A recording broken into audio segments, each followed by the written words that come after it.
Tonight's broadcast is made possible by Strack & Van Til, your favorite Indiana-made grocery store. Crowell Insurance Company, the insurance superheroes. Ironworkers Local 395, proud to be union. Four Seasons Mechanical, quality and comfort is our guarantee. Boilermakers Local 374, earn while you learn. Pulse Technology, leading the way in technological innovation for over 70 years. Visit Michigan City LaPorte, closer than you think, better than you imagine. IBEW Local 697, proud to support high school sports. Bricklayers Local 4, the best hands in the business. Economy Electric Heating and Cooling, keeping you cool in the summer and cozy in the winter. Blythe's Team Sports, where the athlete shops. And Hampton Inn, downtown Indianapolis. This is the Region Sports Network, the only game in town. Good evening, everybody. Thank you for joining us, and welcome to Game Night in the Region on the Region Sports Network. We come to you tonight from Cynthia Field on the campus of Crown Point High School as the Region Sports Network presents live coverage of Indiana High School softball as the visiting Lake Central Indians take on the host Crown Point Bulldogs. I'm Leo Staudaher, and I'll have the play-by-play for tonight's action as we have a matchup between two Duneland Athletic Conference rivals that are atop the Class 4A rankings. The Indians third in that 4A coaches poll. The Bulldogs, the reigning state champions, are number one in that coaches poll. So two teams that hope to be playing deep into the summer in this state tournament. So let's get ready to meet these starters from both teams with the starting lineups tonight. Batting orders are powered by Great Lakes Sports Hubs, where athletes train harder, recover smarter, and compete at their best. Elevate your game at the Hub. So for the Indians, they are 11-0 on the season, 4-0 in Duneland play, 4-0 on the road. They have won their last 11. They will line up as follows from head coach Yvette Tovar. Michaela Van Vossen leads off and bats and plays second. Maddie Rainwright bats second, plays catcher. Lexi Iwema bats third, plays short. Tegan Tripp is in the cleanup spot. She plays third base. Maddie Such bats fifth, plays center field. Sophia Beals plays first and bats sixth. Jada Lewis is the designated player. She bats seventh. Emma Wilkins plays right field, bats eighth. Piper Urbanski rounds out the 1 through 9, playing left field. Colby Tressel will be in the circle for the Indians. More on her in the bottom of the inning. And on the other end of the field, it'll be the Crown Point Bulldogs, led by head coach Angie Richwalski. Their lineup will be as follows. Scarlett Tegman leads off, plays center field. Anna Neal plays left field, bats second. Ashlyn Kita bats third and plays third. The cleanup hitter is Lulu Johnston. She plays shortstop. Eva Govert plays second, bats fifth. Elle Chishin will be behind the plate. She bats sixth. Stella Dauphin is a designated player, batting seventh. Lila Stymack plays first, bats eighth. Amaria Yarbrough plays right field and rounds out the 1 through 9. The pitcher in the circle for the Bulldogs will be Paige Lazert. We will get to Lazert's stat line momentarily. But first, let's take a look at the game night forecast brought to you by our friends at Economy Electric Heating and Cooling. Tonight's forecast, it is 54 degrees and sunny in Crown Point. There is not much wind to speak of as the partly cloudy conditions are expected to continue throughout the evening with temperatures dipping into the 40s after sunset. That won't be a problem. It's a great night for softball here in Crown Point. That's the game night forecast brought to you by Economy Electric Heating and Cooling, keeping you cool in the summer and cozy in the winter. So we'll step aside for the national anthem. When we come back, we'll have first pitch. It's the Bulldogs and it's the Indians. It's coming up next. You're watching Game Night on the Region Sports Network, the only game in town. Have you heard? Strack & Van Til was voted Best of the Region 2025 in several categories, including Best Caterer, Deli, Flower Shop, Food and Grocery Delivery, Fried Chicken, Place to Buy Produce, Place to Buy Seafood, Loyalty Program, and Grocery Store. We're proud to be recognized by our community, and we're committed to continuing to deliver the variety, value, and convenience you deserve. See for yourself what it means to be the best when you shop at Strachan Van Til. Hi, I'm Crowell Company's Lantern Man. If you're a contractor, it's my job to make your insurance coverage simple and affordable. Because I know time is money, I'll come to your business. Certificates and bonds are a snap. Wherever you are, whatever business you're in, we've got you covered. As Crowell Company's Lantern Man, I'm your insurance superhero. Crowell Companies, insurance professionals. Highland, Merrillville, and Michigan City.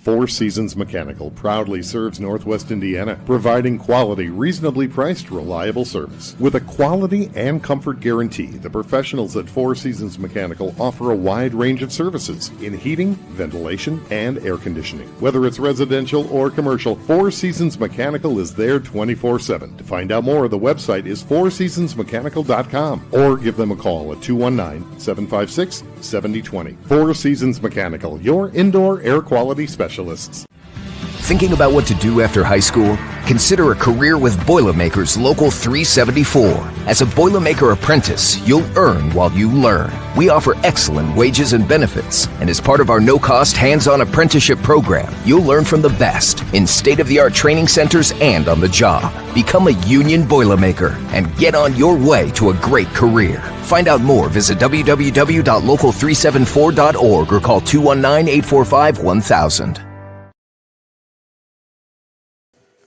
Moments before first pitch at Cynthia Field for not just a matchup between not just two of the top teams in the region, but two of the top teams in the state, the Crown Point Bulldogs and the Lake Central Indians. It's a good day for softball. We're happy to be here for what we hope is a good game between two very talented teams in the Bulldogs and the Indians. Lake Central, winners in a doubleheader last time out against Edwardsburg. They picked up the win 17-2 in Game 1 and 11-0 in Game 2. Lexi Iwema set both the single-season and career home run records in that doubleheader. And for the Bulldogs last time out, a bit of a strange one as they tied 6-6 against Illinois powerhouse Lockport. In extra innings, the game was called due to darkness. There was a lot of activity in that one. Tegman, Johnston, and Kita both all recorded multi-hit games. Paige Lazert appeared in relief.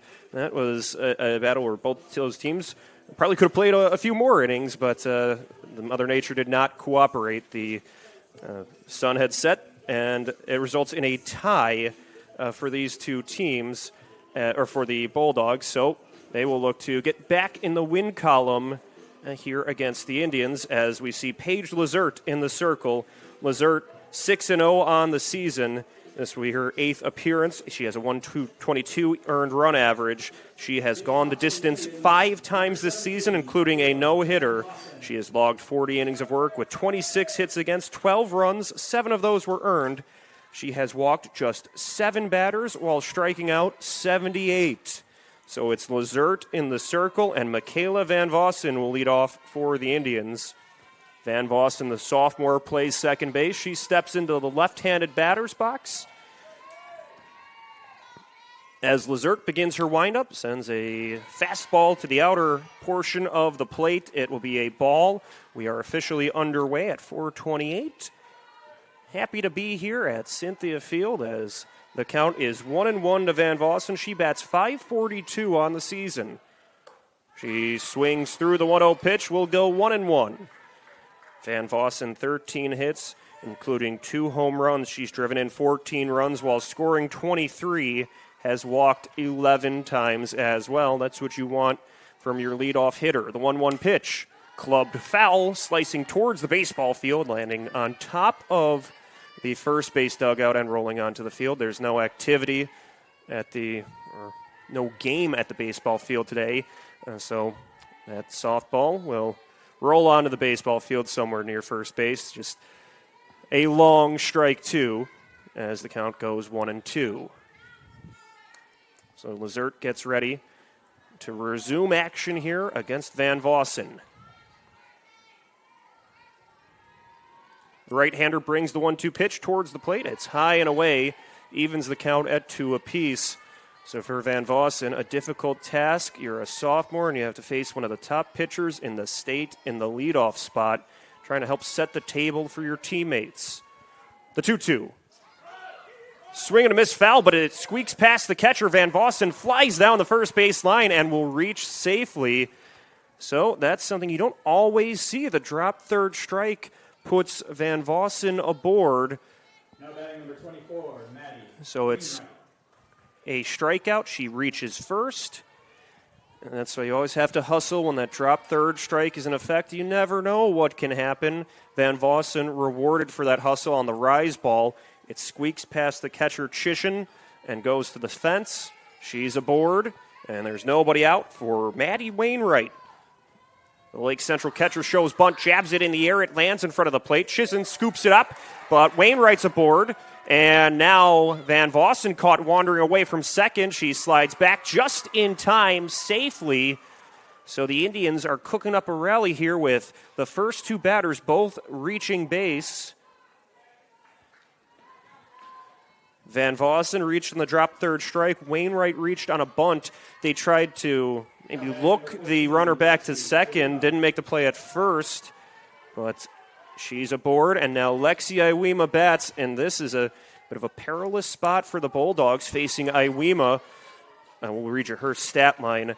A 600 batting average, 651 on base percentage, 1,557 slugging, 21 hits, 11 home runs, 33 RBIs. The left-hander swings over the 0-1 pitch from Lazert to make the count 0-2, but she is a very dangerous hitter, and facing her with a couple of friends on base, not the spot you want to be in, especially with nobody out. Lazert gets ready for the 0-2 pitch. She swings at the fastball and misses for strike three. So a tough hitter, but an even tougher pitcher. Lazert picks up the strikeout for the first out. It doesn't get easier, though, as Tegan Tripp steps in to bat. Tripp will try to help her squad out with runners at first and second and one out. Elevates the first pitch, CC's high in the air towards center field. It gets past Tegman, rolls to the turf, and everybody's safe on the play. Tegman had to charge in on it. It goes off the side of her glove and down to the grass, and the Indians now have the bases loaded with only one out. And Maddie Such will bat. So Such, the center fielder today, can try to help put runs on the board in their first at-bats. Such bats .531. Swings through the first pitch. So this is a very balanced Lake Central batting order when you have the luxury of having someone like Such, who's a University of Kentucky commit, batting in the 5 spot. That speaks about the depth they have in the earlier spots. The 0-1, she waves above it for strike two, so Lazert has her where she wants her. No balls, 2 strikes in the count. Runners at every base.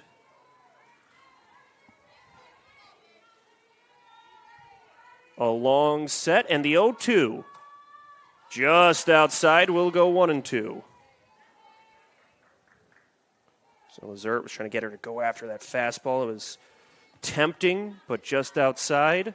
Such didn't go for it. Now the 1-2.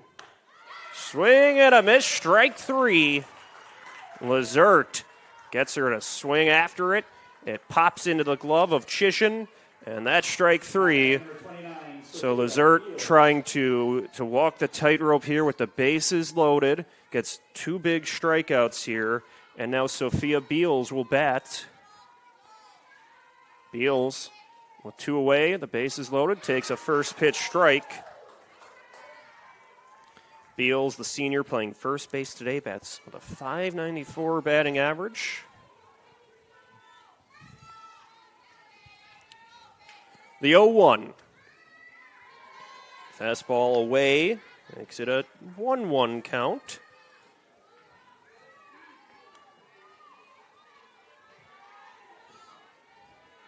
Righty on righty matchup.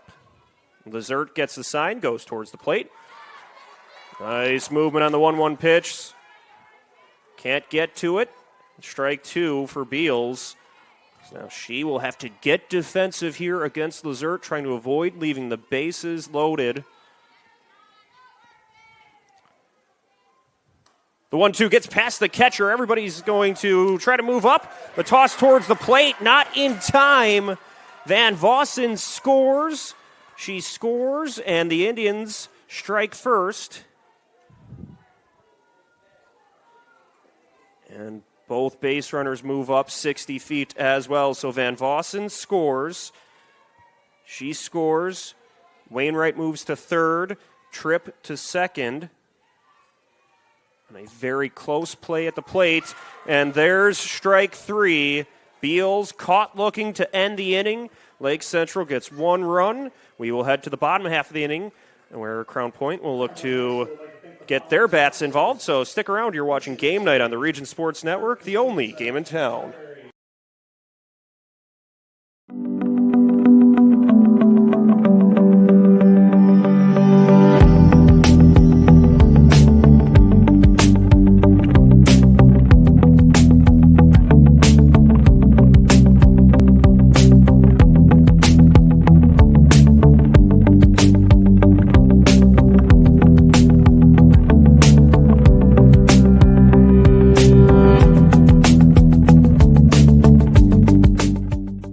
IBEW Local 697 isn't just wiring buildings. We're woven into the very fabric of Northwest Indiana. We're your neighbors. Our kids go to school with yours. We stand in the same bleachers cheering for the same high school teams. When you hire a union electrician, you're not just getting the highest quality work. You're supporting our community. IBEW Local 697, proudly powering our own.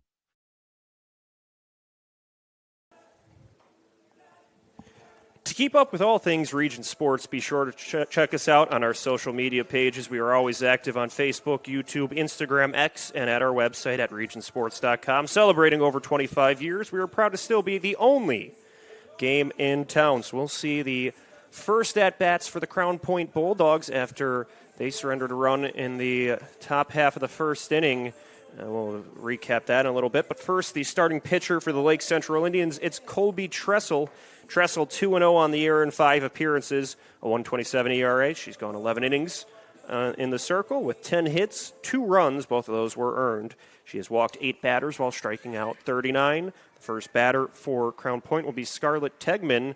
As for a high-powered offense like Lake Central, they were able to capitalize on a couple of mishaps and a very close play at the plate to scratch 1 run across the board, but left 2 stranded. And you have to think that could be something they don't regret, but only getting 1 run in that spot where you had the bases loaded with only 1 out in that inning. It was an adventure just to get the 1 run across, and they really had to work to get that. So now we'll see how the Bulldogs bounce back and trying to see if their offense could pick up after Lake Central was really able to battle, generate a run. As it'll be Tegman leading off for the Bulldogs. Tegman bats left-handed against the right-handed pitcher, Tressel. She shows bunt early, now pulls back. The first pitch is called strike 1.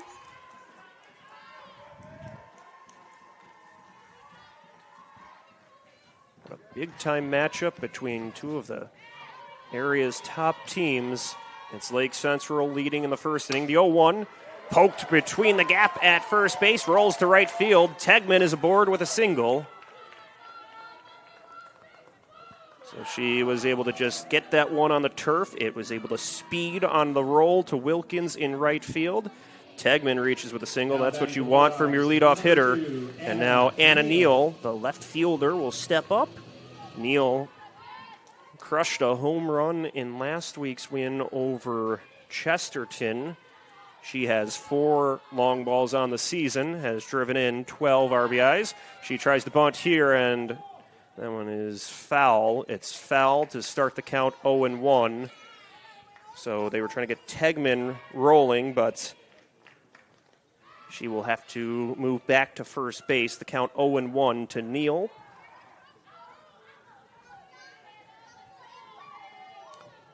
Tressel will look for a do-over here. Tressel, the freshman, has been one of the top pitchers on the season for Lake Central, but facing a very experienced Crown Point group that won the state championship last year. The 0-1 bunt attempt goes high to the backstop, and that will begin the count 0-2 now with 2 strikes in the count. We'll likely see Neal swing away. He was trying to potentially sacrifice there to advance Tegman. Now she will start swinging. No balls and 2 strikes. Tressel against Neal.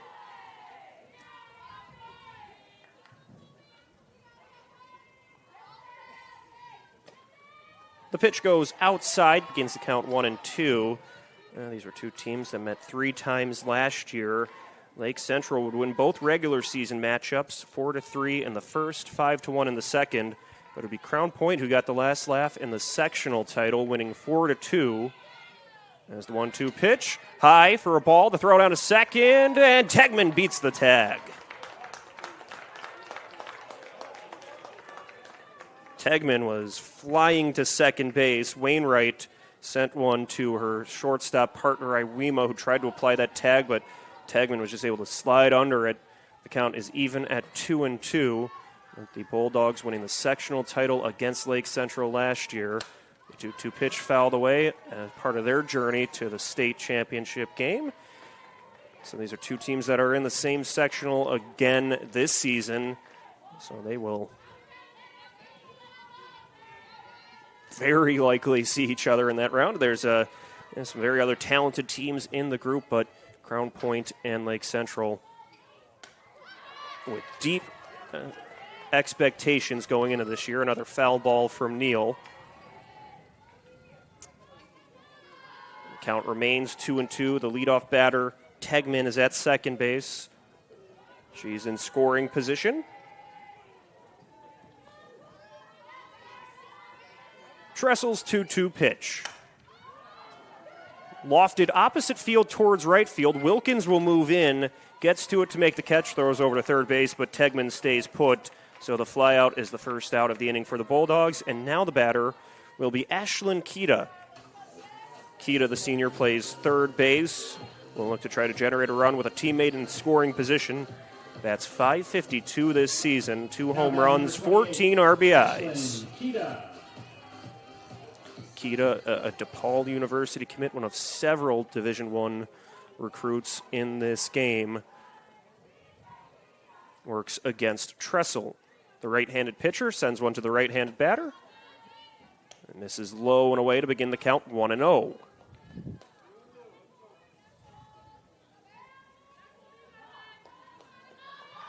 And after getting the leadoff runner on base with a single, they've advanced her to second. Now they'll see if they can move her towards the plate. The 1-0 pitch. Outside will go 2-0. So Tressel mindful of what Kita can do with the bat, sending 2 to the outer third of the plate, trying to get her to chase after them. She hasn't so far. She'll look if she can move something closer to the plate. The 2-0 pitch. That's away. The throw out on second base. Tegman gets back in time. Maddie Wainwright, the Lake Central catcher, with 2 very sharp throws over to second base, trying to keep Tegman in check. The count 3-0. Now they're in danger of walking Kita, which would increase the pressure, putting multiple runners on base. Here we go. The 3-0 is a strike. Fastball over the middle of the plate. Kita didn't offer. She still has the upper hand in this at-bat. You don't want to do anything that you help out the pitcher who's been behind in the at-bat.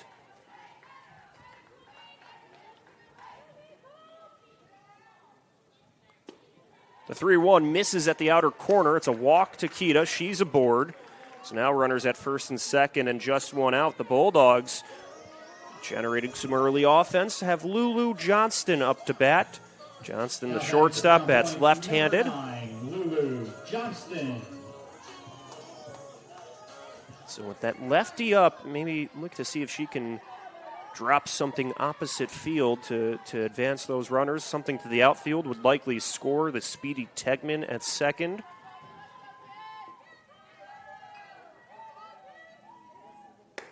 First pitch, nice fastball, starts the count 0-1. Good velocity from Tressel to start the at-bat with a strike.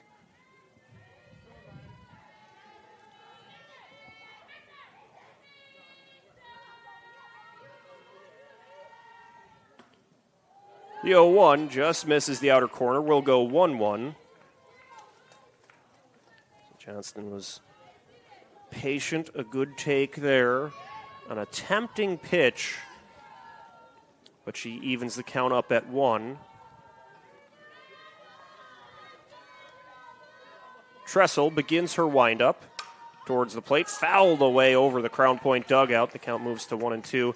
It's about a half swing there, trying to pull back. It still hits her bat and redirects over her team's dugout out of the concourse. So ball and 2 strikes with 1 down.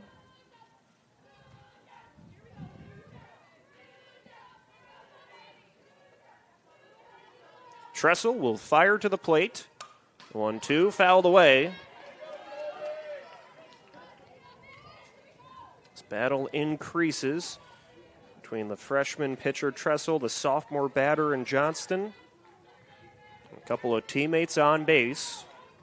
Lake Central leads 1-0, but now the Bulldogs are threatening with the go-ahead run at first. On the 1-2, that will loop foul and out of the yard. So it's another long foul ball that keeps the count 1-2. We've seen Johnston be able to get defensive here, fouling away a couple of 2-strike pitches. Something that always irritates pitchers when you think you have the right pitch with 2 strikes and it just gets fouled away, so you have to do it again. The 1-2. Again, tapped foul just behind the catcher.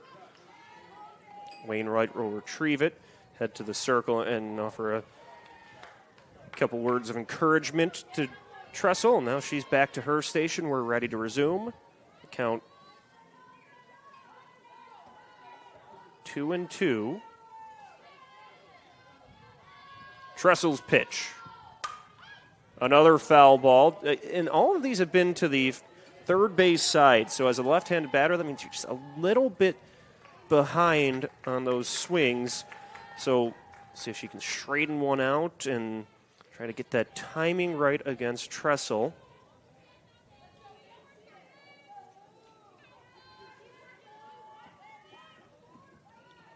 She gets the sign, steps back on the rubber. Her windup. Another foul ball, third base side.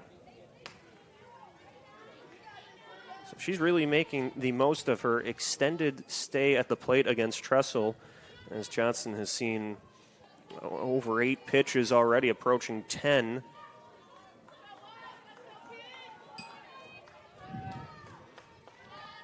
So let's try it again this time. Tressel delivers. Johnston fouls it to the screen. These two are getting very acquainted with each other. It's been a long first at-bat between Tressel and Johnston. The count remains 2-2. Just a lot of fouls. Tressel looks to the dugout. It's almost probably worked through all of the pitches you can throw and just trying to find that right spot at the right time against Johnston. This next one is outside, so the count goes full. It's been a while since, or no, it goes 2-2. The count is 2-2 as the umpire signals back up to us. But we're 2-2, and that's something for Tressel. You have 2 balls and 2 strikes in the count, so you could send a couple outside the zone to try to get her to chase on the 2-2. Foul territory, but not playable. That breaks over the Crown Point dugout. It looked at first as if maybe it could be playable. It was not, and landed past the dugout and the bullpen. So, but the outfielders and third base gave chase, initially looking like they might have had a path to it. In case you forgot, there are 2 runners at first and second. They've been threatening to score for quite some time. This at bat remains 2-2. The pitch from Tressel. Another foul ball, third base side. And so the count's still 2-2. We are over 10 pitches in this at-bats.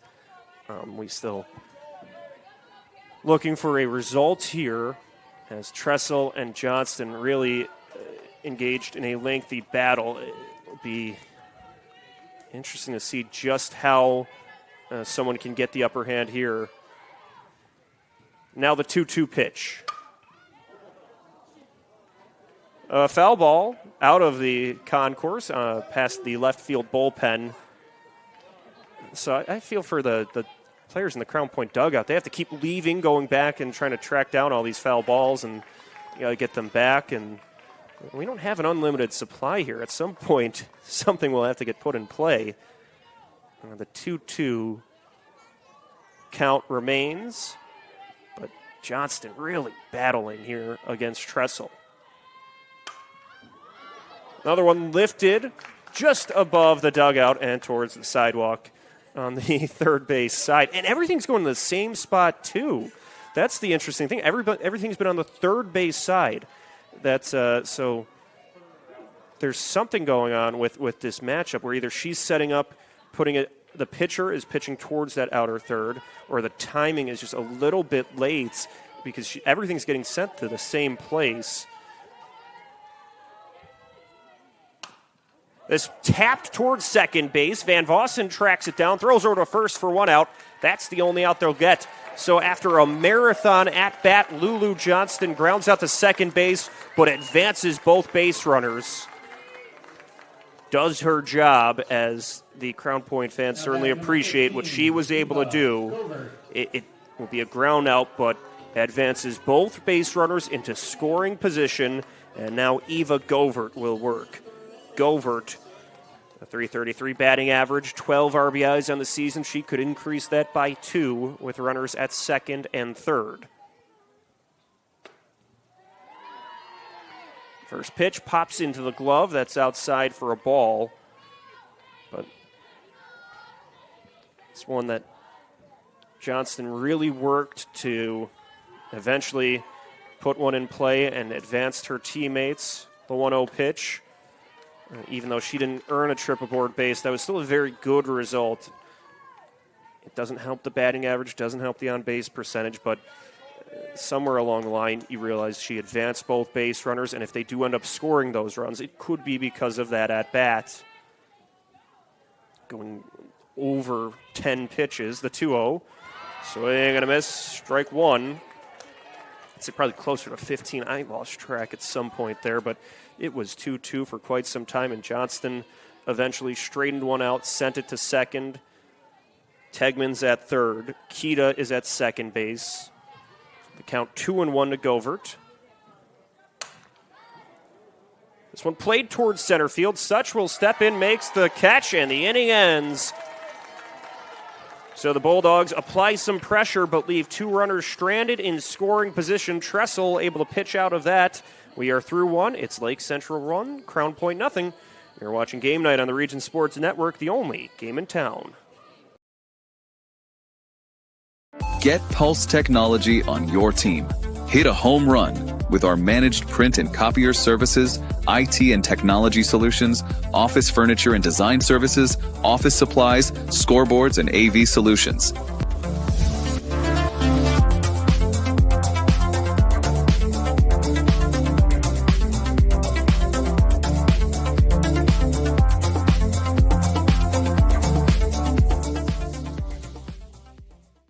Earn while you learn from the best hands in the business. The Bricklayers Allied Craftworkers for Indiana, Kentucky Apprenticeship. That's right, this is a paid apprenticeship. I'm getting an education while learning a trade and getting paid for it. The thing that surprised me the most about this apprenticeship program is the respect I've received after the proper time and training. Classes start soon, so apply now. There are training centers throughout Indiana and Kentucky. We are the Bricklayers and Allied Craftworkers for Indiana, Kentucky Apprenticeship. The best hands in the business.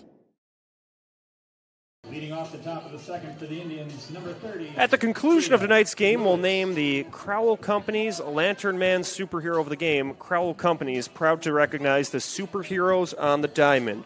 Jada Lewis leads off the top of the second as Lake Central has a 1-run lead, could try to advance that against Page Lizert. So Lizert allowed that 1 run in the first inning, but it was a bit of a strange line score in that one. The first pitch is lifted foul, but it loops deep out of play. Lewis got a piece of it, but it was a little bit late and sent a long way for a long first pitch strike.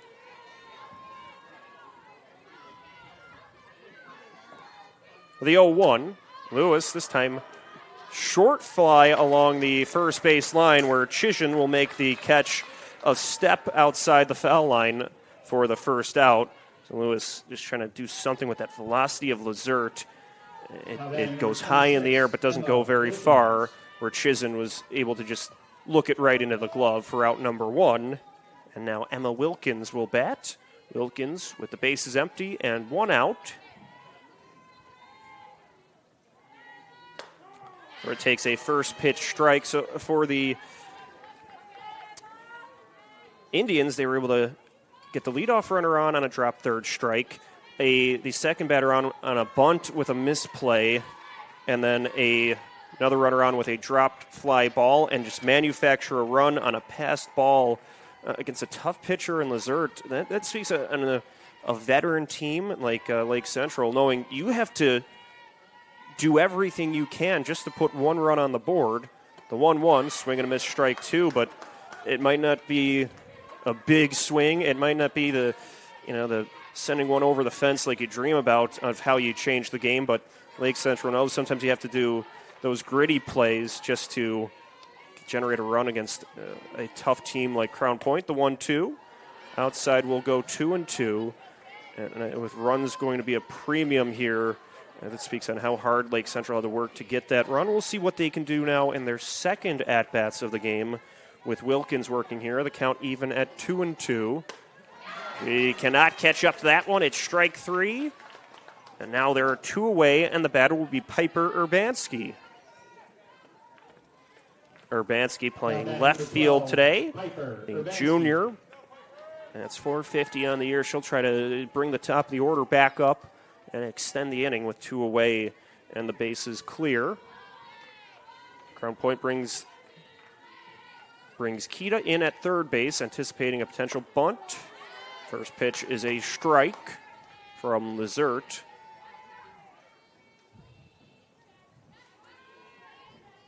The count begins 0-1. Lizert winds and fires. She was stepping along the line. It's a strike, strike 2. Urbanski was looking to step into it, but didn't swing. It was at the outer third of the zone. The count begins, no balls and 2 strikes. The 0-2, it's outside. It makes it a 1-2 count.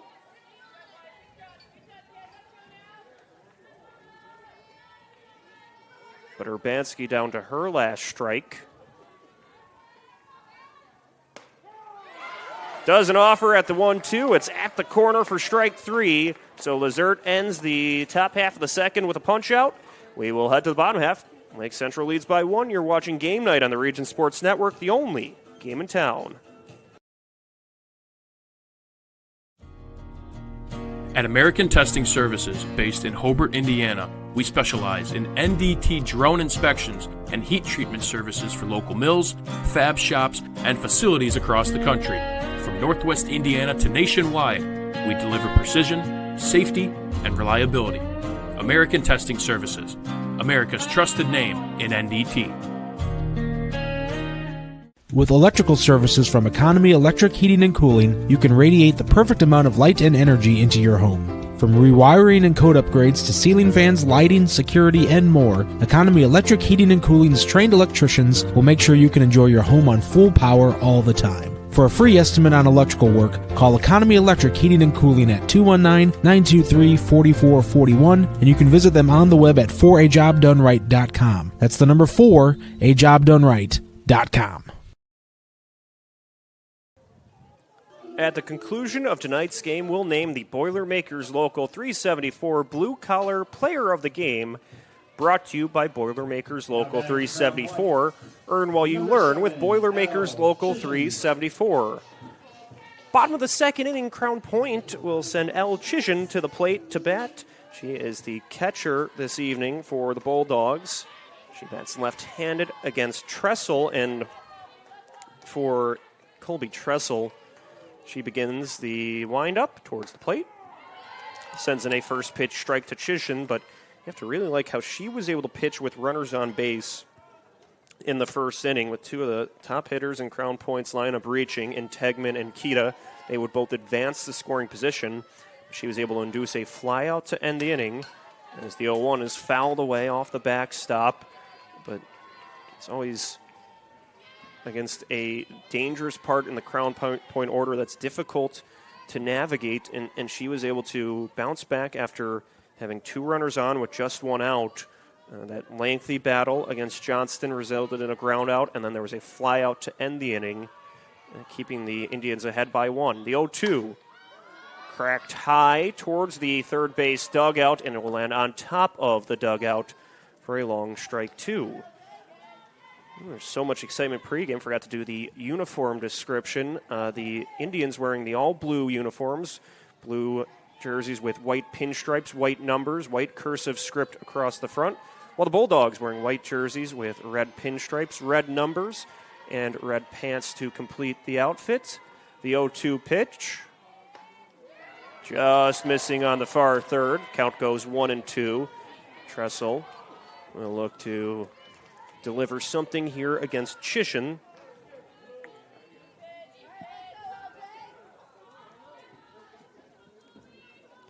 The junior playing catcher today has walked 7 times on the year. The 1-2 pitch. They'll roll it past third base into left field, and then it squeaks through, goes to the track. Chisholm gets to second base.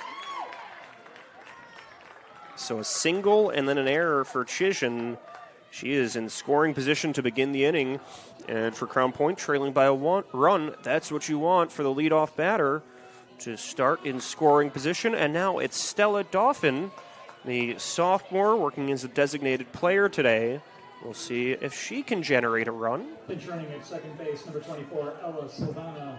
Ella Slavana will be the pinch runner at second base. Dauphin. So Slavana at second, and Dauphin batting. That's a good way to begin the inning, getting the leadoff batter on second. Tressel looks to her catcher, Wainwright. First pitch will wind outside. A breaking ball that started to loop away to the left-handed batter's box. The count goes 1-1, or 1-0, pardon me. Tressel pitching to Wainwright, the catcher. That helps to have an experienced catcher, a multi-year varsity starter behind the plate. And she'll throw it on second base. It skips to Van Vossen, but just able to slide back in time was Slavana. But the count begins 2-0. Tressel pitching to Dauphin.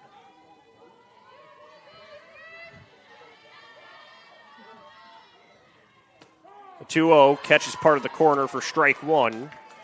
It's big for Tressel to work her way back in, getting a strike. You don't want to fall behind 3-0. So the strike makes it a 2-1 count.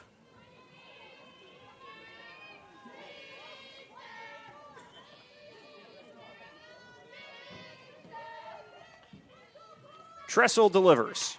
Foul. Now the count even at 2-2. So Dauphin will look to try to get defensive here with a 2-strike count. Try to help out her teammate at second base, get her on the move. Dauphin betting .417 on the year. 4 RBIs. The 2-2 pitch. Skips foul towards the Bulldog dugout. Keeps the count knotted up at 2-2. Dauphin bats. Stymack on deck. For a Bulldog group that trails by a run.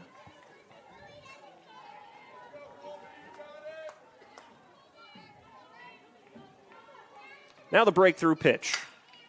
Cued towards second base. Van Vossen collects, throws the first for the out. Advancing in the process was Slavena, so now she's at third base. So it's a 4-3 ground out off the end of the bat towards Van Vossen. She was able to keep it in front of her.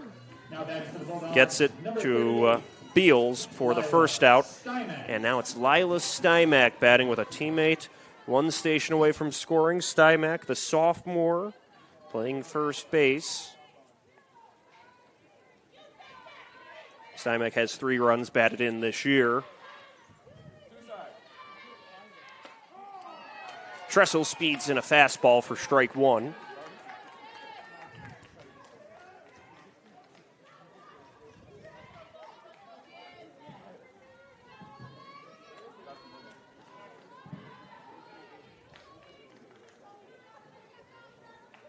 The 0-1 pitch. Swing and a miss, strike 2. It was tailing away from the batter. It started above the plate, then started to spin away. The count now quickly 0-2.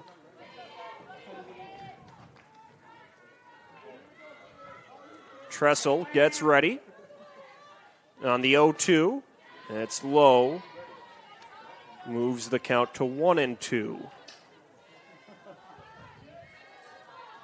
Stymack with a wise take there. Didn't want to swing over that one. That was low. Keeps the at-bat going.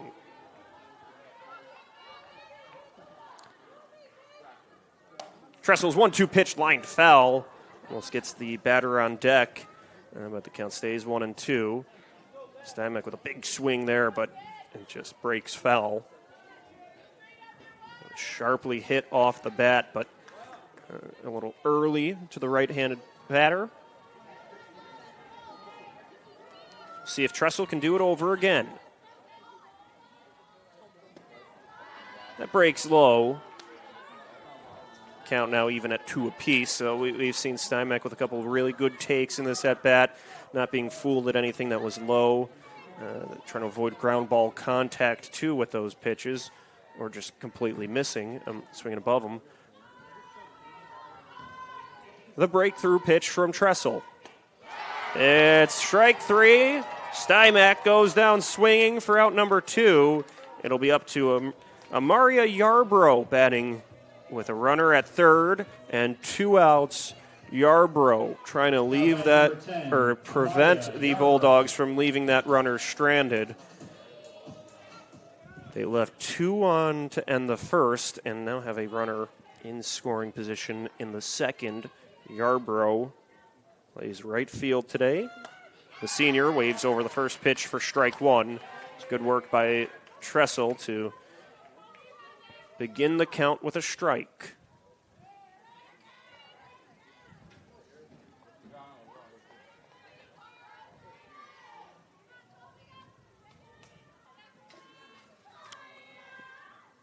Yarbrough does not offer at the 0-1, makes it a 1-1 at bat.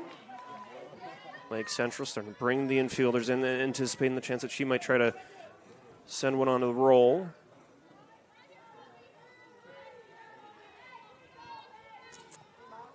So the corner's in, the middle infielders playing in as well. Jab towards second base, it gets past Van Vossen, rolls to center, the run is in, and the Bulldogs are on the board. Yarbrough brings in Chisholm for the first run. Chisholm reached on the single and then was pinch run for by Slavena. And it's a tie game, tied at 1, courtesy of Amaria Yarbrough. So now the top of the order back up for Crown Point. And with 2 away, a runner at first. Tegman, we'll see if she could get would be the go-ahead runner on the move. Tegman singled and then advanced to third, was left stranded at third in her first trip up to bat against Tressel. So Tegman, another one of those Division I recruits in the roster, a Providence commit, playing in the Big East for a very good Friars group. Bats left-handed against Tressel. Yarbrough's the runner at first base. foul backwards.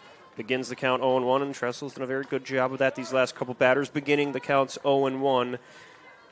It's always a big, for a underclassman pitcher pitching against some of the top batters, you don't want to fall behind to them. As Tegman has already reached base once against Tressel, so looking for a different result is the pitcher. The 0-1. Strike two. Tegman was stepping into it, swings over it. Count now 0-2.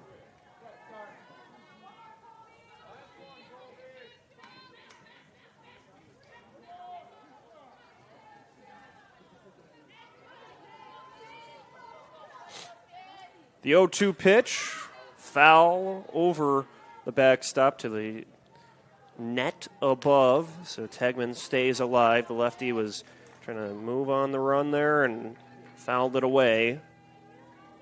Tegman had a very good single in her first at-bat.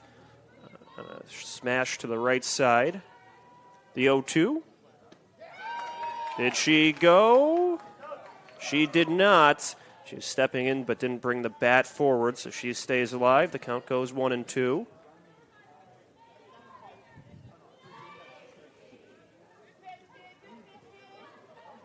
So Tressel will look to try to find a way to leave this at-bat, get her team's offense back up. The 1-2 pitch. Tegman lofts it. Foul, but playable on the left field side, and it just lands in front of Urbanski. She was trying to extend the glove out, try to make that basket catch. It lands in front of her. It's a foul ball, and there's a lot of foul territory, room in foul territory on either baseline. Urbanski had to travel a long way. Third base and shortstop were both moving in too, but it was Urbanski who had the beat on it, and it just lands in front of her. So the count stays a ball and 2 strikes. There are 2 outs. 1 run has scored this inning. Tegman floats it high to shallow left field, where the shortstop, Iwema, will travel over and makes the catch to end the inning. Crown Point scores 1 run on 2 hits. We're tied at 1 as we're through 2. Here at Cynthia Field, you're watching Game Night on the Region Sports Network, the only game in town.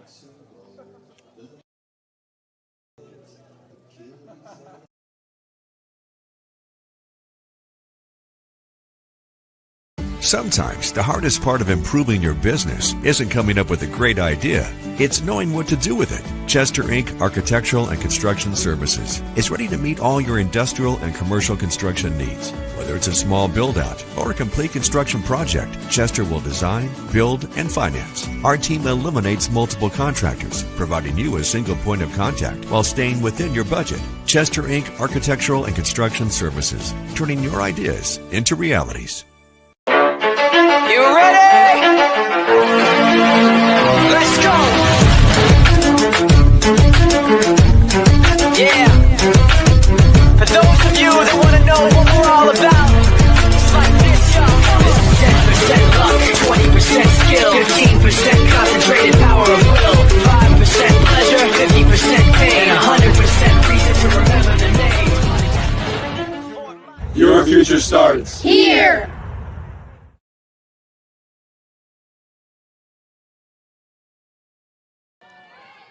As we start the third inning, the Indians will flip the lineup card back to the top. Michaela Van Vossen leads off to face Lazert. She has a break swing but misses on the first pitch to begin the count 0-1. Van Vossen, with one of those rare feats, reached base on a strikeout in her first at-bat against Lazert. It was a strikeout with a drop third strike, so she reached the 0-1 pitch. Foul but playable to third base, where Kita hangs on to make the grab, reaching over her shoulder for out number 1. So Kita able to just make the play for the first out to retire Van Vossen. Now the batter will be Maddie Wainwright. But that first inning with the drop third strike, Lazert accomplished something that you don't really see too often with 4 strikeouts in 1 inning. She struck out Van Vossen, who reached on a drop third. Then there was Iwema, Such, and Beals, who were all retired on strikes as well. So Lazert with 6 strikeouts in the game already. She has been a strikeout machine this season with 78 entering the day. You can move that up to 84. Picked up strikeouts number 83 and 84 against Wilkins and Urbanski in the second inning. Begins the count with a strike due to that foul ball, Wainwright. Wainwright does not offer on the 0-1, makes it a 1-1 count. Wainwright, an Indiana University commit, one of 2 IU commits in the IU recruits in the Lake Central lineup, with Wainwright and Iwema batting one after the other in the 2 and 3 spots in the Lake Central order. The 1-1 pitch. Wainwright fouls it above to make it a 1-2 count. Wainwright reached on that bunt in the first inning. That was going to be a tough play for the catcher to make with the runner moving to second. Wainwright then was able to get to first on the play. There was a bit of a bobble, and she was safe. So the count now 1-2 to Wainwright, trying to find her second trip aboard. Fouls this one to the right side, so she'll have to make her trip back to the batter's box, trying to break through.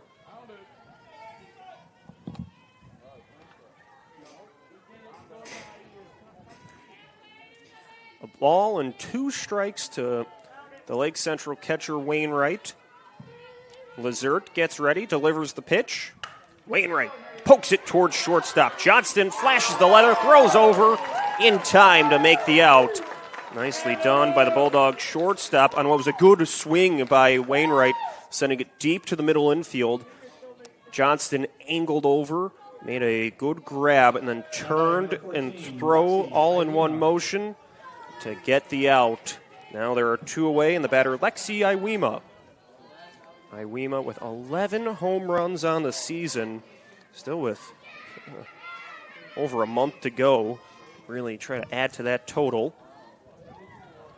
That was something in Crown Point coaching staff made sure they emphasized pregame, was trying to find a way to keep her quiet. She did strike out in her first at-bat, but she's one of the top hitters in the area with 11 home runs, 33 RBIs here in mid to late April. The 1-0. Jammed towards shallow center field, but Johnston is there to make the catch for out number 3. It's a 1-2-3 inning. The Indians will head back onto the field while the Bulldogs will pick up the bats, as we'll be back for the bottom of the third in just a little bit. So stick around. You're watching Game Night on the Region Sports Network, the only game in town.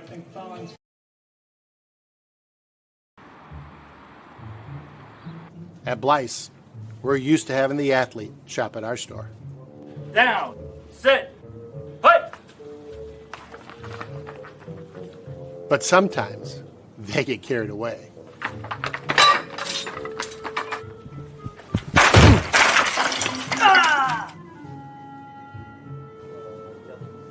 Blyce, this is where the athlete shops.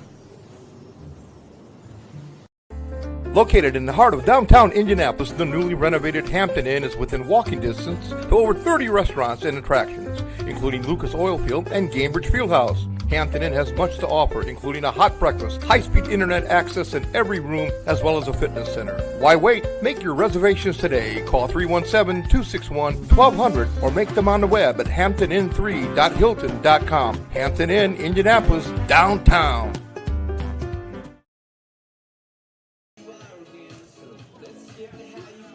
There's a new pitcher in for Lake Central. It will be Jada Lewis pitching. So Lewis, who was the designated player, will take over for Tressel. I'll get you Tressel's stat line as soon as I finish writing it down. She would go 2 innings pitch with 3 hits against, 1 run was earned. She walked 1 batter and struck out 1. So Tressel is out, Lewis is in. Jada Lewis, the sophomore, she had a very strong freshman campaign. There was a game I remember calling against Chesterton last year where she took a no-hitter very deep into that game. She was a fun player to watch in that one, and she'll look to face a very tough Crown Point lineup here. Lewis, 2-0 on the year with a 1.47 ERA. She's appeared in 7 games. Has worked 19 innings in the circle with 12 hits against, 4 runs. They have all been earned. Walking only 7 batters while striking out 33. So it is up to Lewis to face Neal The Indians make the first move to the bullpen, and they are in one of those unique spots where they have two underclassmen pitchers in Lewis and Tressel. Lewis, a sophomore, Tressel, a freshman, that they've been able to rely on as two of their main starters, two of their main pitchers. So certainly already pitching very well as underclassmen, and you can be excited to see where the development takes them for a powerhouse Lake Central program as Neal cracks the first pitch foul. Neal flew out to right field in her first at-bat. That was against Tressel. This will be her first time opposing Lewis this season. The count begins 0-1 as Neal fouled it backward. Neal, 4 home runs, 12 RBIs in her sophomore season, and has found herself now batting near the top of the order. Lewis delivers the 0-1. High fastball. The count goes 1-1. For a battle of two of the top teams in the state, making that decision to bring in a new pitcher at this point, it shows just the emphasis on trying to get the right matchups at the right moments. The 1-1 pitch, high and in, evens or makes it a 2-1 count. And the Indians trying to emphasize consistent pitching and defense to limit extra opportunities, and that's probably something that with that Crown Point run, how Chisholm was able to reach second on a single and an error, just that little extra rope you gave them with that error in left field that allowed Chisholm to scoot from first to second, could be responsible for that run. As the count now 2-2.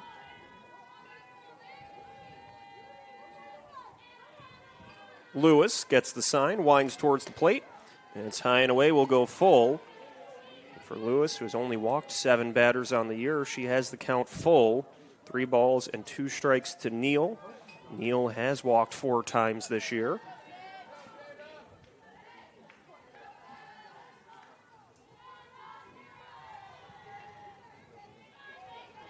As Lewis gets ready, the sophomore right-hander brings it towards the plate. It loops to second base where Van Vossen will be able to look it into the glove for out number 1. So Neal trying to catch up to that fastball, just pokes it to second where Van Vossen makes the catch about shoulder height. Kind of a lazy fly ball there to get to, and now Kita will bat with 1 away and nobody on base. Kita walked in her only at-bat of the game. She'll look to make something happen here with the score even at 1. Lake Central 11-0 on the year. Crown Point 7-1-1. Lewis, first pitch to Kita, bounces to second base. Van Vossen gets back to it, throws to first. That'll do it for out number 2. So Van Vossen responsible for both outs in this inning. A fly out or a line out her way and a ground ball. She has put 2 away, so Lewis has recorded 2 quick outs. Now Lulu Johnston will try to change that, but we mentioned Lake Central 11-0, Crown Point 7-1-1. The Bulldogs with those blemishes on the record, a 6-5 loss to Davies County, one of the top teams in Kentucky, and then a tie on Friday to Lockport Township, a very strong program from Illinois. That was a 6-6 tie in the 8th inning, and it was called due to darkness, but there are 2 blemishes on the record to teams from outside the state of Indiana, so now facing an undefeated team in Lake Central. This is a battle-tested Crown Point group. The 1-0 pitch fouled away. In the Crown Point group, that has not lost an in-state game yet this year. They play a very difficult non-conference schedule, and that could be something that pays off down the road. We still have a Chicago powerhouse Marist on the schedule later, a team that's won several state championships in the last half-decade. They face the always tough Andrean, Penn. Crown Point really playing a lot of tough teams this year. The 1-1. Called strike 2. Lewis sends in a quick fastball, and Lake Central obviously plays a very tough non-con schedule as well, as they have a doubleheader with Marist on the schedule, and that speaks to when you can go find quality opponents from out of state that you can meet up with and Both teams could benefit in the long run from it. The 1-2. A strong fly ball towards the left field bullpen, and it lands in that bullpen foul. Johnson was able to get a hold of it, but it slices foul. So she finds herself behind 1-2. Johnson had that marathon, at least 15 pitches at bat that resulted in a ground out in her first trip to the plate. Here's the 1-2. Fastball away, evens the count at 2-2. So with twos across the board, 2 balls, 2 strikes, and 2 outs, Johnston will look to deliver here.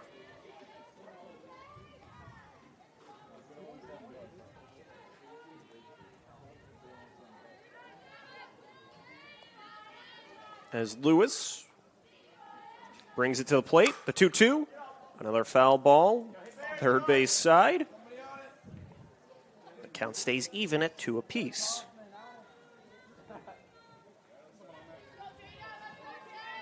So Crown Point went down to their last out in the ball game. Trying to keep the offense rolling as they have been for the last couple weeks, having scored 79 runs while allowing just 24. The 2-2. At the corner for strike 3. Lewis works a quick 1-2-3 inning that ends with a strikeout. We are through 3 innings. It is tied at 1. Heading to the 4th now. You're watching Game Night on the Region Sports Network, the only game in town. Meet Scott Miller, a lifelong Northwest Indiana resident. Scott has spent his career serving his community as a teacher, school leader, and superintendent of Hammond schools. Today, he serves as Chief of Staff for the City of Hammond, helping lead operations and guide decisions that impact local families every day. Known for tackling tough challenges and making responsible, honest decisions, Scott is ready to bring steady leadership to the Lake County Council. Scott Miller, responsible, experienced, ready. Mortaranos Roofing is a family-owned business established in 1986, celebrating over 40 years. We have completed over 5,600 roof replacements, repairs, and chimney projects, focused in Northwest Indiana and Southwest Michigan. Mortaranos Roofing has always put family, friends, and customers first in our mission to complete roofing projects with the greatest care and consideration as if it was our own. Give them a call today for a free estimate at 219-872-8246. Mortaranos Roofing. Protect your past, present, and future roofs for you and your loved ones and your legacy. Stay with us after the game. We'll name the proud-to-be Union Play of the Game, presented by Ironworkers Local 395. Ironworkers Local 395. Go to ironworkers395.com to start your future as a Union ironworker. Tegan Tripp, Maddie Such, and Sophia Beals, the batters due up here in the first of the 4th inning. Tripp waits for the first pitch from Lazert. It's high. In our discussions pregame with the Crown Point coach Angie Rajwalski, she talked about the keys being to limit Lake Central's very potent offense. They have major hitters throughout the lineup, and so when you have batters that can change the game with all with one swing of the bat, and you want to make sure you don't allow them to string together back-to-back hits. The 1-0 finds the corner to go 1-1, and certainly when you have Lazert in the circle, she does a good job of not allowing base runners. She's worked back-to-back quick innings after a bumpy first inning in which the Indians were able to manufacture a run. Lazert has now retired the last 8 Lake Central batters she's faced. The count, 2 balls and a strike.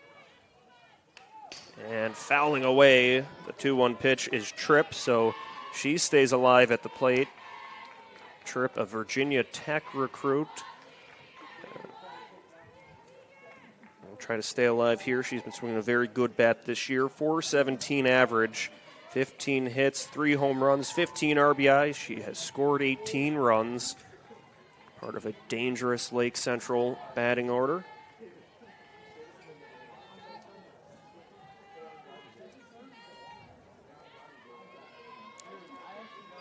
The 2-2.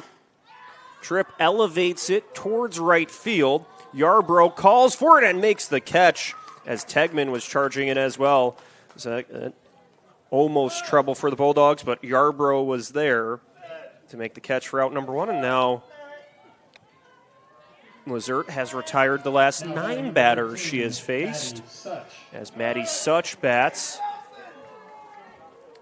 Such, the junior, playing center field, bats .531 on the year. She has clubbed 4 home runs, driven in 14 runs. Lizert's pitch. Inside, the count begins 1-0.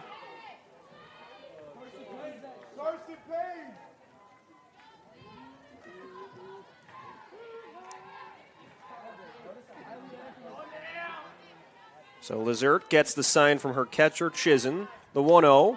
So they're going to miss strike 1. Good pitch that was high and away from the batter.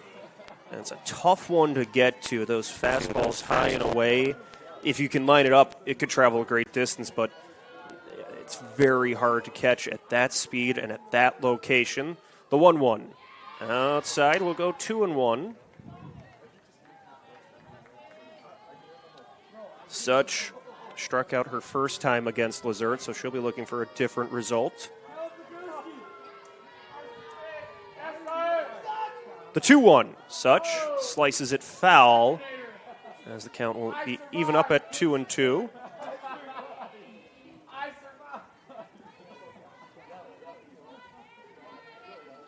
So after making that foul ball contact, Such has the count evened up and will try to break through Lizert, trying to see if she can record another strikeout. The 2-2 pitch. Outside, we'll go 3-2.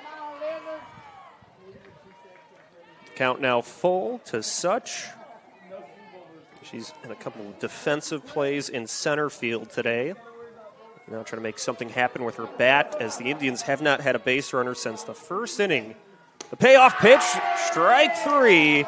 High heat from Lizert results in another strikeout, and now there are 2 outs in the inning. And Lizert has been on a roll as of late, having retired the last 10 batters, keeping the score even up at 1-1. So the Indians with an active first inning are trying to break through, as now Sophia Beals bats.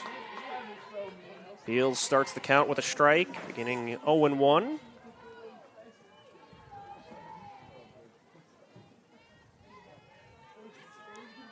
So Lizert leaning forward. Her pitch. Another big swing from Beals results in a strike. And now it's an 0-2 count, and Lizert has really been efficient with her command, has been precise, and been firing in a lot of strikes to these Lake Central batters. The 0-2. Beals lofts it towards the right field line. Yarbrough will move in, and it's Govert making the catch. Govert, the second baseman, travels over to make the catch for out number 3. That's how the inning will end. A strikeout and 2 flyouts. Lake Central unable to record a base runner. We head to the bottom of the 4th as you're watching Game Night on the Region Sports Network, the only game in town. I was born, raised, started the family, and worked my nearly 30-year career in law enforcement, both as a local police officer and as an ATF agent, all here in Lake County. I promise to lead differently, restore the public's trust in the Sheriff's Department, and to build a world-class police organization that is focused on serving you.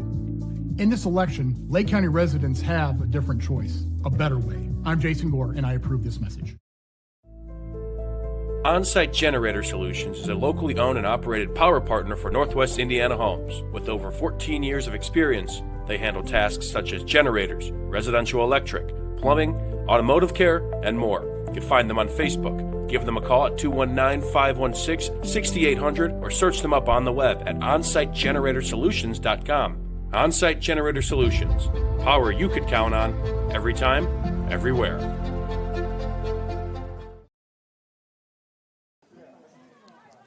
So we're midway through this game. We begin the bottom of the 4th inning. It will be Govert, Chizen, and Dauphin up to bat for the Bulldogs against Lewis, who was very strong in her first inning of work, working a line out, a ground out, and a strikeout. Lewis pitches for Lake Central. Govert will bat. Govert flew out to center field in her first at bat, and she ended the last half inning making that catch in foul territory on the right field side.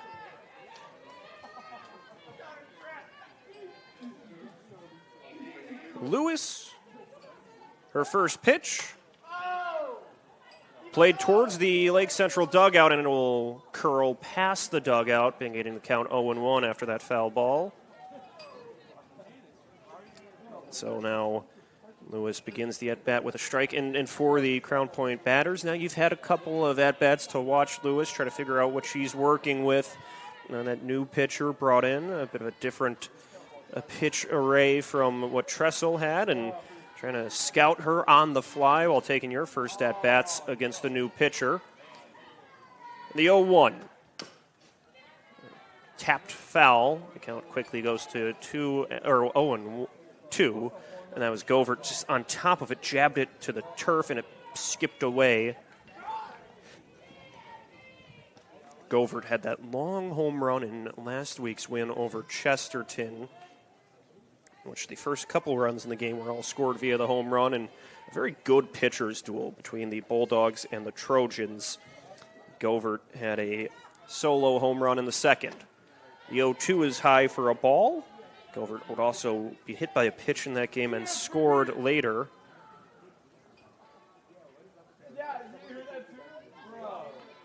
The count a ball and 2 strikes.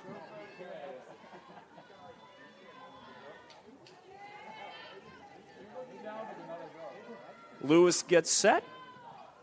Her 1-2 pitch. Govert plays it off the end of the bat, foul towards the football field. Count stays 1-2. Crown Point picked up a run in the second inning, but then settling in after that was Tressel to get 2 more outs.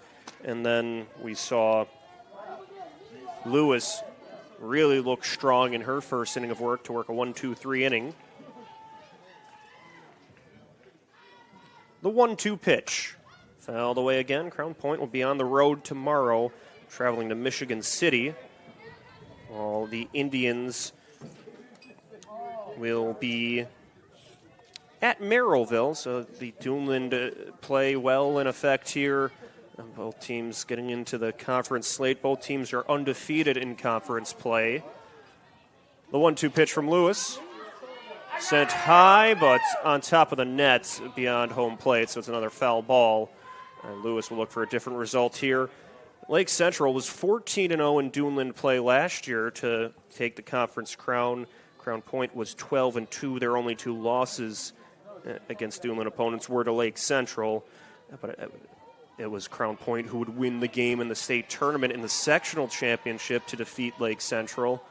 These 2 teams will be in the same sectional again this year. The 1-2 is high for a ball. Will go 1-2. Also joining them are Hammond Central, Morden, and Munster.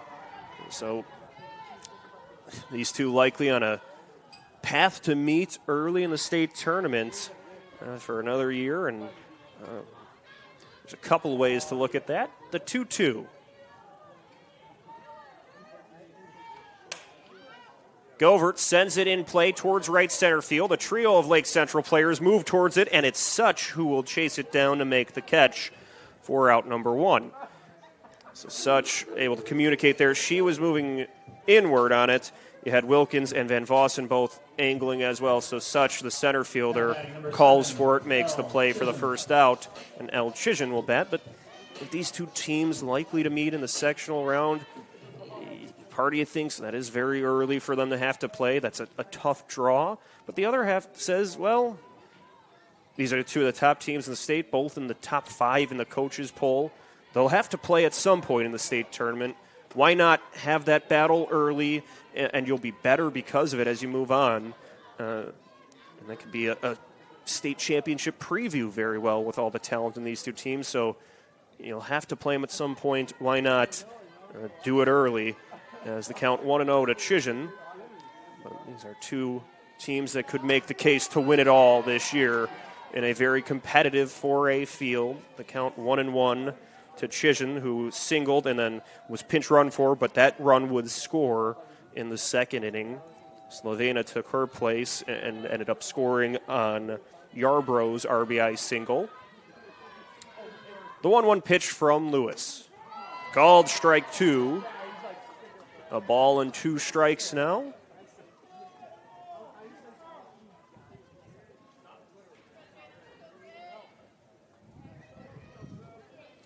Jada Lewis, the sophomore right-hander, in for her second inning of work in a relief role this game. Now the 1-2. Cued to shortstop where Iwema is there, looks it into the glove for out number 2. So Chisin just got the end of the bat on it and jabs it towards short where Iwema made a couple steps to her right. Got the catch. And now there are 2 down, and the batter will be Stella Dauphin. Stella Dauphin. Dauphin bats for Crown Point with nobody on base and 2 outs. Dauphin grounded out to second base in her first at-bat. Van Vossen has had an active day at second. The first pitch is a ball to Dauphin.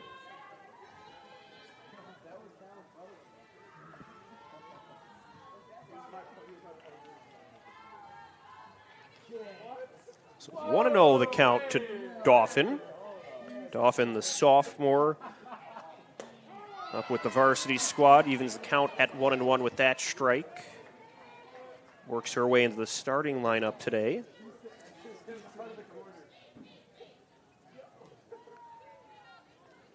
Bats .417 on the year entering this game. Now the 1-1 pitch from Lewis.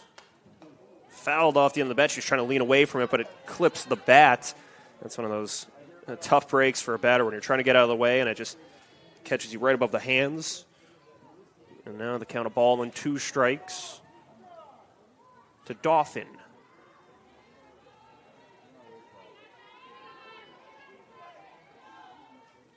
Lewis is ready.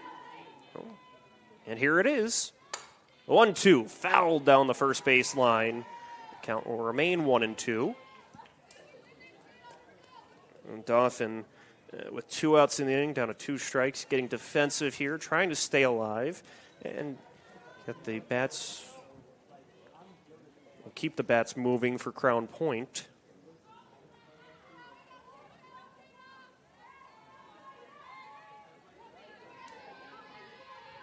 Here is the 1-2 from the sophomore Jada Lewis. Fouled to the screen.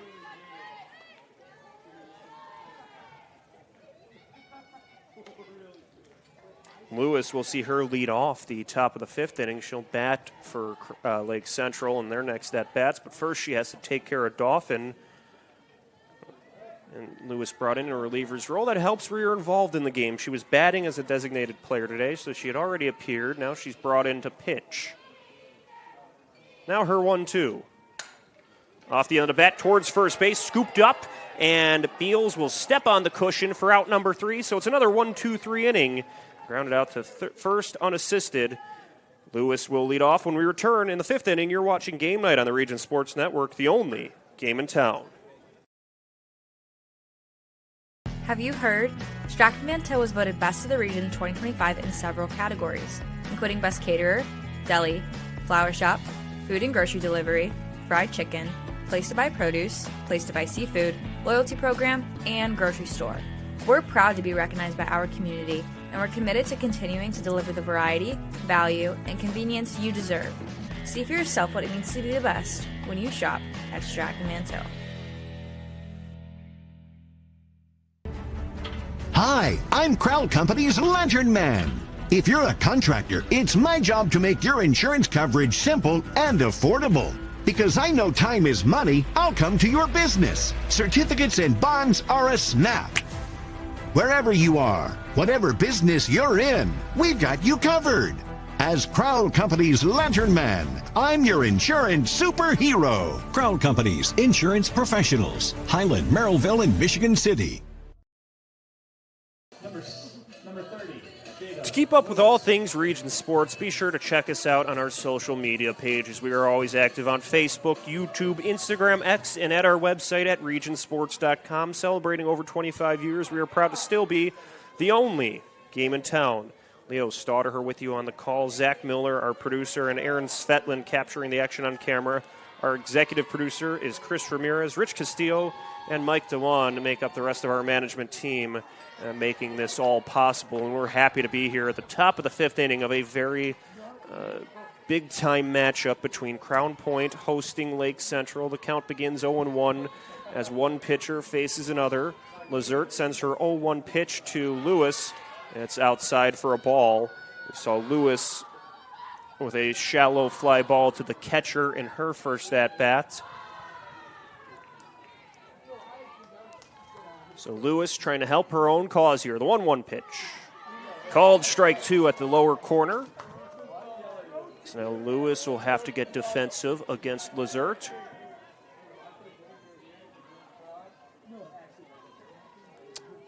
The right-hander Lazert delivers the 1-2 pitch. Lewis can't get to it for strike three. It's a strikeout to start the inning. Now batting number 26. It's been 13 consecutive batters that Lazert has retired. Lazert has been excellent for the Bulldogs. A big reason why this game is even at 1 in the top of the fifth inning. Now Emma Wilkins will step into the right-handed batter's box. Wilkins struck out swinging in her first appearance against Lazert. She fouls it backward, and for the Indians, their only base runners were in the first inning. They had Van Vossen reach on a drop third strike. Wainwright had a bunt single that put her aboard, and then Tripp reached on a dropped fly ball in center field. And after that, Lazert has really just locked in. He's being able to retire the next 13 batters. This count even at 2-1.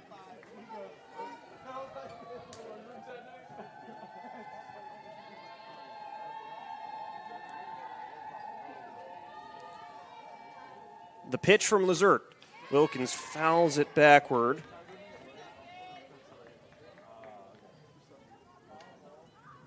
And the count goes 1-2. So Chizen will get the sign. She'll relay it to the pitcher, Lazert. Wilkins, the batter. She's the right fielder this evening for the Indians. The 1-2 pitch. High for a ball. Will go 2-2.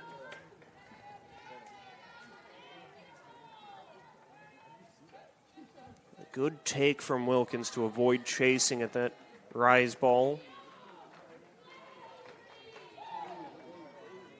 Lazert will see if she can cook up a strike here. On the 2-2, Wilkins plays it in the air towards shortstop. Johnston camps out under and makes the catch for out number 2. So the line keeps moving. Lazert working well against the Lake Central batting order. Has kept them heading to and from the dugout in quick fashion. And now Piper Urbanski bats with 2 away and nobody on base. Piper Urbanski. So Urbanski bats left-handed against the right-hander Lazert. She struck out looking in her first plate appearance. Begins the at-bat with a strike at the outer corner.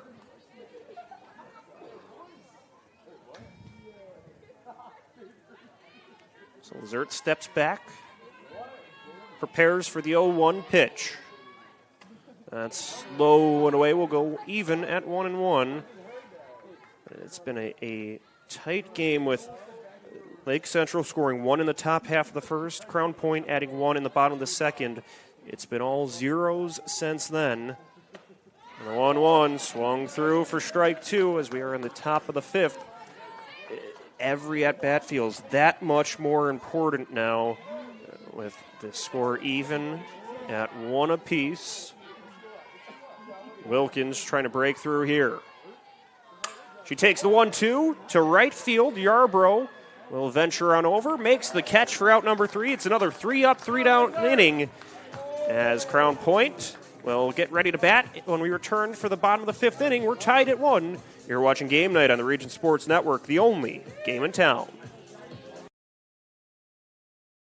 Four Seasons Mechanical proudly serves Northwest Indiana, providing quality, reasonably priced, reliable service. With a quality and comfort guarantee, the professionals at Four Seasons Mechanical offer a wide range of services in heating, ventilation, and air conditioning. Whether it's residential or commercial, Four Seasons Mechanical is there 24/7. To find out more, the website is fourseasonsmechanical.com or give them a call at 219-756-7020. Four Seasons Mechanical, your indoor air quality specialist. Thinking about what to do after high school? Consider a career with Boilermakers Local 374. As a Boilermaker apprentice, you'll earn while you learn. We offer excellent wages and benefits, and as part of our no-cost hands-on apprenticeship program, you'll learn from the best in state-of-the-art training centers and on the job. Become a union Boilermaker and get on your way to a great career. Find out more, visit www.local374.org or call 219-845-1000. Last of the fifth inning, it'll be Steinmack, Yarbrough, and Tegman to lead off as we talking about how Lake Central has gone since the first inning without a base runner. It's been since the second inning since Crown Point had a base runner, so both teams' pitching staffs have been really overpowering so far in this game. Runs have been at a minimum. It's a 1-1 game. Base runners have also been few and far between. Lila Steinmack will bat to lead off the last of the fifth against Lewis. Jada Lewis has been very strong on the mound so far in relief. This one flared towards second base where Van Vossen will scoot on over, makes the catch for the first out. So a short fly ball to second. Van Vossen's there. It's been one of those days where sometimes you get them as a defensive player where a lot's hit your way and there's not much you can do about it. And it's been that day for Van Vossen where a lot's been sent to the right side of the infield, but she's been very solid so far. Not much has gotten past her, and anything has gotten past her. She's handled everything hit her way as the first pitch to Yarbrough is a ball, but some players, you go an entire game without a ball getting hit your way, and then for Van Vossen, that's about 5 or 6 that have been hit to her, and there's not much you can do about it. That's the way diamond sports go. When it rains, it pours in some of those cases. Count 1-0 to Yarbrough. Yarbrough had an RBI single for Crown Point, so she's driven in the Bulldogs' only run.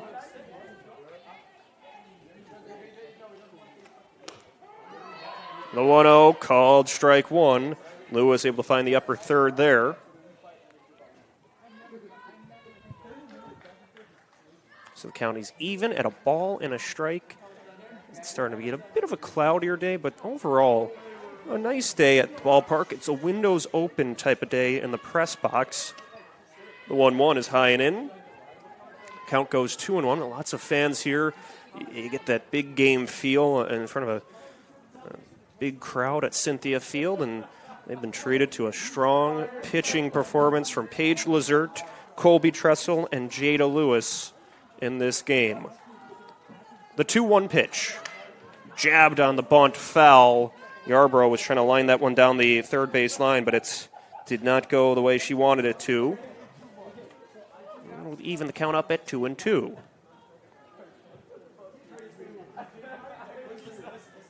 So Yarbrough batting against Lewis. Yarbrough, the senior, playing right field this evening.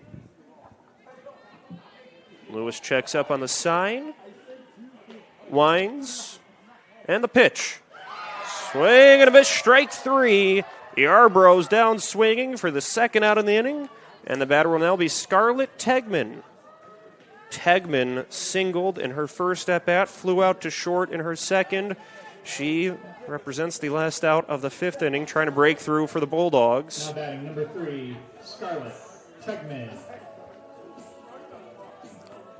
Tegman, really a table setter at the top of the lineup for the Bulldogs. 600 batting average entering the way.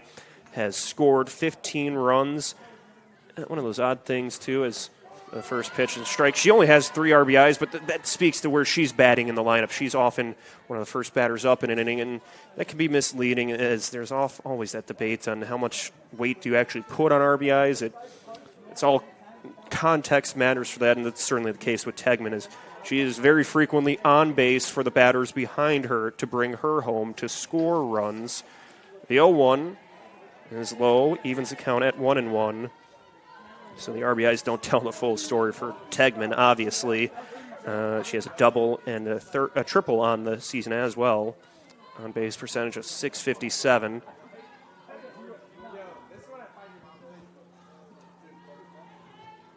The 1-1 pitch from Lewis. Set towards third base. It eats up Tripp, and she'll hang on to it. Tegman's aboard on a smash towards third. And just like that, the Bulldogs have a 2-out base runner in Scarlett Tegman. That was tough to handle for Tripp. She just had to get in front of it. It rolls away from her. Tegman's aboard. Now the batter is Anna Neal. So here is Neal with the first base runner for either side since the second inning. We'll see what she can do. Lewis goes to the plate. It rolls towards shortstop. Chasing it down is Iwema. She throws the second, not in time. Tegman beats it. So Neal is aboard with that single to the left side of the diamond. Kita will now bat with 2 teammates on base. And what a chance this is for Crown Point. They bat with 2 on. There are 2 outs. And the batter, Ashlyn Kita. So here is Kita. Kita 0 for 1 officially. She has a walk. The first pitch is a ball. So Tegman is at second. Neal is at first. Kita bats. There are 2 down. We are tied at 1. This could be one of those big turning points in the game. If the Indians can get the out, that could energize them. If the Bulldogs can score 1 or both of those base runners, that might be all they need, the way Lazert has been pitching. The 1-0, Kita loops it to right field, foul territory, and it will land away from Wilkins. So it will make it a 1-2 count. That was going to be tough for Wilkins to chase down. And the count goes to a ball and 2 strikes. To Ashlyn Kita, the senior playing third base today. So a big opportunity for Kita. And the 1-2 pitch, Kita fouls it away. The count stays 1-2.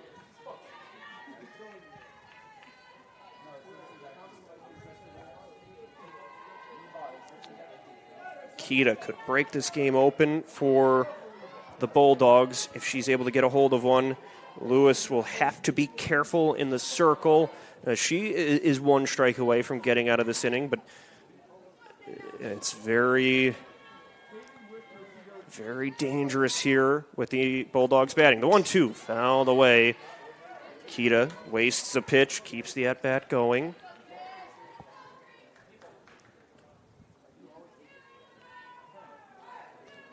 As Lewis makes the trip back to the circle, trying to find a way to get through this at-bat against Kita.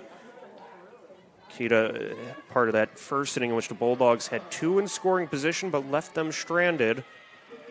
Hoping for a different result here with 2 runners aboard. Now the 1-2 pitch. She thought about it, didn't go. It lifts high and away for a ball, so 2s are wild here. 2 balls, 2 strikes, and 2 outs. 2 runners are on base.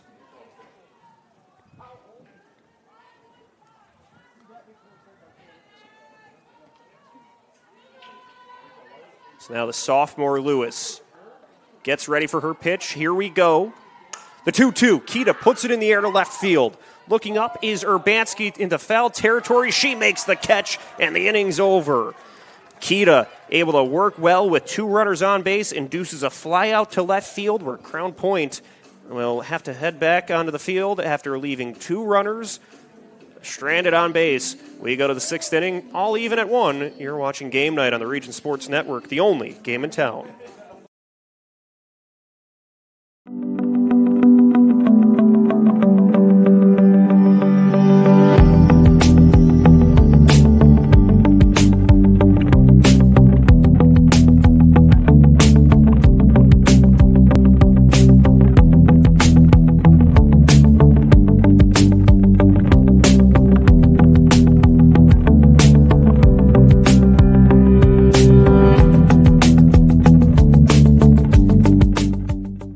IBEW Local 697 isn't just wiring buildings. We're woven into the very fabric of Northwest Indiana. We're your neighbors. Our kids go to school with yours. We stand in the same bleachers cheering for the same high school teams. When you hire a union electrician, you're not just getting the highest quality work. You're supporting our community. IBEW Local 697, proudly powering our own.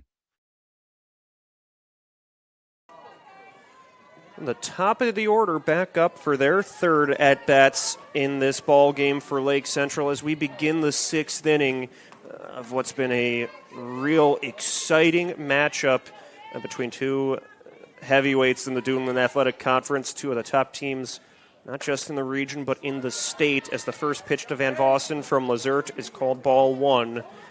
Lake Central would score 1 run in the first inning. Crown Point added 1 in the second, and it's been all zeros since then as we are now into the 6th with the top of the order back up for LC.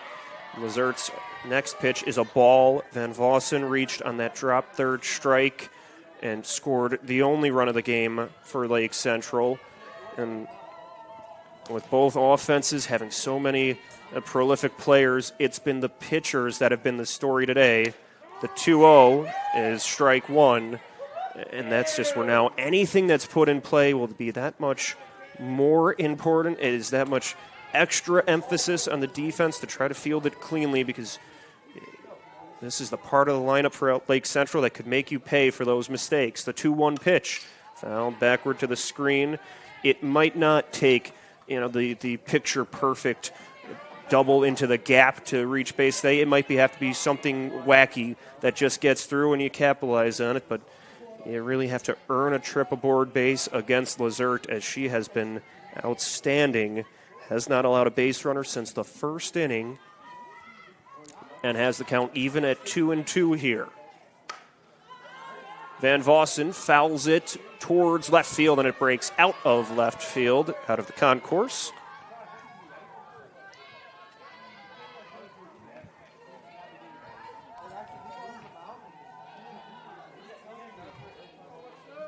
Lizert has retired the last 14 Lake Central batters she's faced, so Van Vossen's trying to put an end to that. The 2-2 pitch, another foul ball. Lizert has struck out 8 batters in this game, so it's been tough just to put one in play against the senior right-handed pitcher. Now the breakthrough pitch. The 2-2 sails inside, will go full at 3-2. It's worth noting she hasn't walked a batter yet either. You've really had to earn it to reach base against Lizert. Van Vossen, one of the only Lake Central players to reach, bats now. Stepping out of the box, a time called. Get ready for the payoff pitch. The count full to the leadoff batter, Van Vossen. Here it is. It's high for ball 4. She reaches with the walk. So you remember that at bat where Van Vossen was able to reach base. She really had to work against Lizert. She sets up Maddie Wainwright to bat with nobody out and the runner on base. Wainwright, a multi-year starter for Lake Central, trying to deliver for her squad. The senior catcher. She singled on that bunt in her first at-bat, grounded out in her second trip to the plate. She tries another bunt. This time it goes high to the net that hangs above the bleachers, so it begins the count 0-1.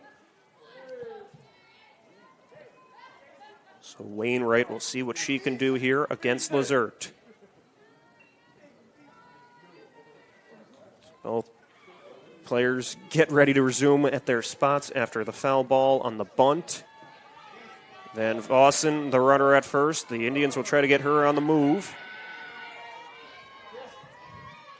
The 0-1 pitch. Wainwright swings after it, but fouls it almost to the same spot at the net above. The first was on a bunt. The second one was on a healthy swing. Either way, they both result in strikes. The count is 0-2. And now Wainwright will try to break through.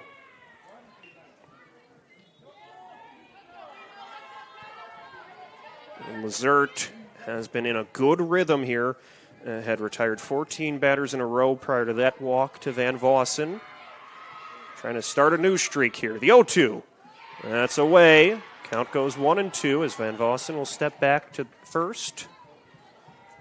And you wonder how aggressive Lake Central will get with her at first base. If they'll have her try to steal, or with the strong bats up to work here, if they'll have them try to get her on the move with a swing. The 1-2.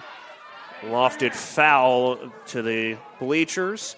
Count stays 1-2, but do you risk it trying to have her steal when you have your top hitters up? They could get her on the move with a swing, or we'll just find out here. Wainwright, certainly one of the players you want up in this spot. She's been in these situations before, and an early battle in the first of 2 regular season meetings between Crown Point and Lake Central. The next one will be in a few weeks. That'll be May 12th at Lake Central. The 1-2. Wainwright pokes it right side of the diamond where Lazert will step on over and make the catch along the first base line. So a shallow fly ball to the pitcher. Lazert is out number 1, and now the batter is Lexi Iwema. Iwema will bat. The senior shortstop, the program leader in home runs. And when you think about all the great players that have gone through the Lake Central program, for Iwema to have the program record, that speaks about what she's been able to accomplish. She has 11 on the season. First pitch from Lazert, dots to the corner for strike 1. Iwema struck out in the first inning, flew out to short in the third. Now her third matchup against Lazert. The 0-1. Outside, we go 1-1.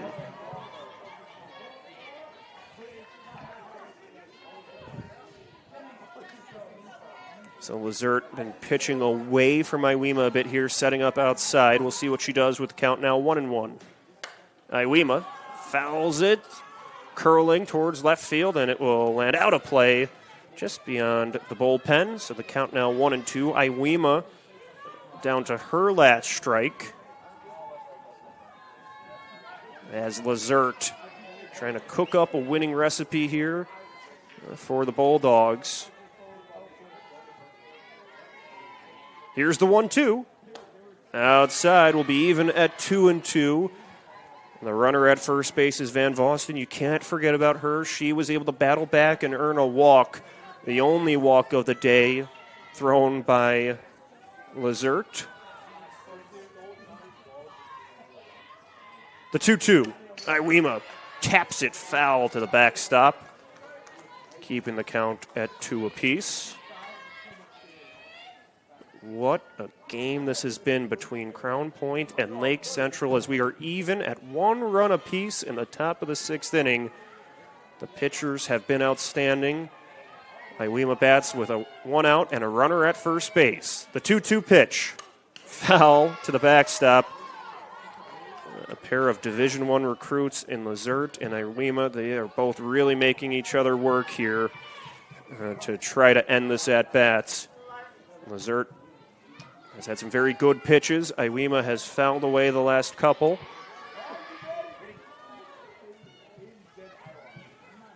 Here's the 2-2. Another foul ball off the end of the bat. So they'll try again. These are 2 players that have faced each other a lot over the years. Probably one of those where One time Lizert gets the upper hand, then it's Iwema, and they just go back and forth throughout their high school careers and doing it again here as seniors. A good battle here. The 2-2 pitch. That's outside. We'll go 3-2. Lizert was trying to get her to chase that one. She didn't. So we're full. 3 balls, 2 strikes. There is 1 out. Van Vossen is the runner at first base. Now the payoff pitch. Iwema lofts it in the air to left field, and Neal is there to make the catch. That's the second out. It was another marathon at bat between Lizert and Iwema. It's the pitcher who wins this one with the fly ball to left. It was an out. And now the batter is Tegan Tripp. Tegan Tripp reached in the first inning on a dropped fly ball in center field. She then advanced to second, was left stranded there. She flew out to right field to start the 4th inning. The first pitch from Lizert. Tripp goes after it, but curls it foul over the Crown Point dugout on the third base side. The count starts 0-1. Van Vossen began the inning with a walk. She is at first base. The next 2 batters were recorded out. A fly out to the pitcher and a fly out to left field.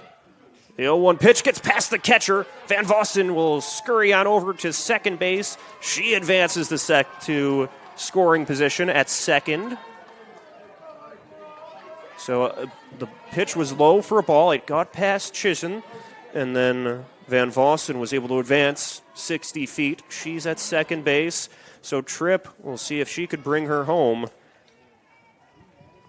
And then now we'll have a mound visit for the Bulldogs. Chisholm, Lizert, and company will talk things over. This is one of those spots where if you can escape, that could energize your offense. It'll be Johnston, Govert, and Chisholm up to bat in the bottom half of this inning. But for Lake Central, they were trying to prevent them from having to reach her. Have one of your top hitters in Tegan Tripp up to bat, and she'll see if she can get something to the outfield to try to score Van Vossen, who's the runner at second. What a dramatic top of the 6th inning this has been. It's been a fun day of softball, and there's still a lot to go. The 1-1 pitch. Tripp floats it towards shortstop. Johnston will camp out and make the catch for out number 3. So after getting the leadoff runner on base, the Indians leave her stranded at second. We head to the bottom of the 6th inning, still tied at 1. You're watching Game Night on the Region Sports Network, the only game in town. Get Pulse technology on your team. Hit a home run with our managed print and copier services, IT and technology solutions, office furniture and design services, office supplies, scoreboards, and AV solutions.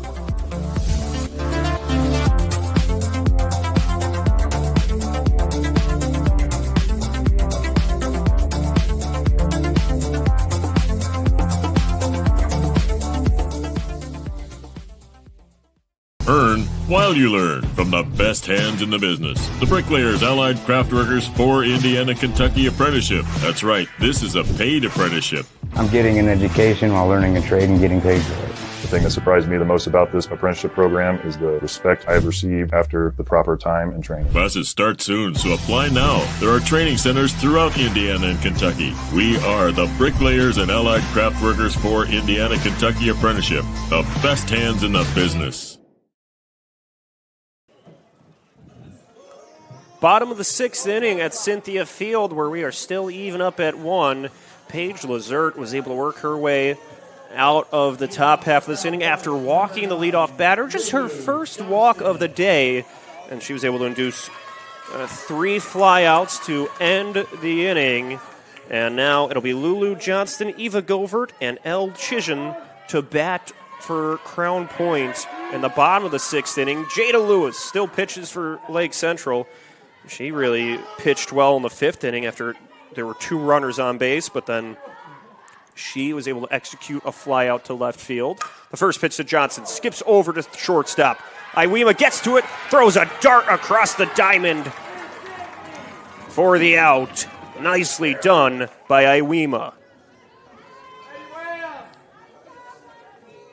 That was deep in the hole to shortstop, but Iwema was able to angle backwards, got to it, and beat her shortstop counterpart by a step for the first out.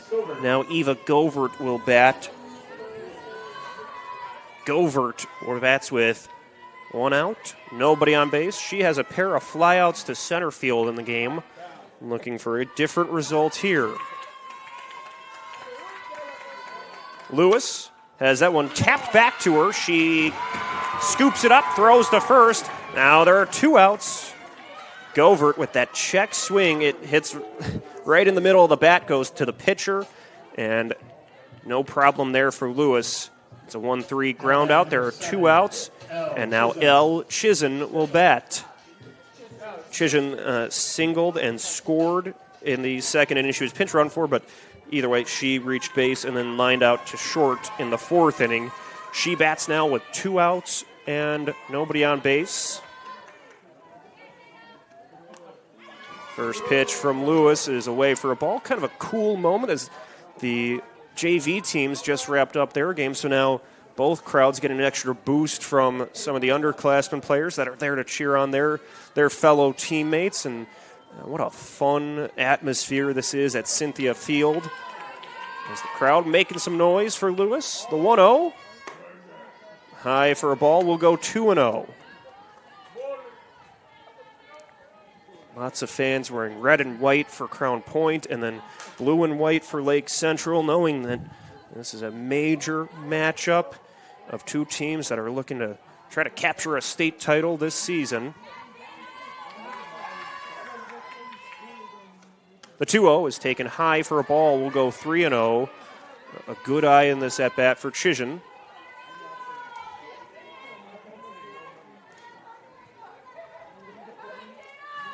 So the lefty waits for the next pitch. Lewis falling behind now. Has not walked a batter, but in danger of doing so here. The 3-0. Called strike 1.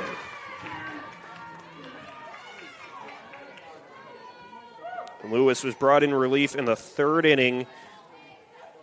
Has been excellent in relief. The sophomore has delivered in this marquee matchup.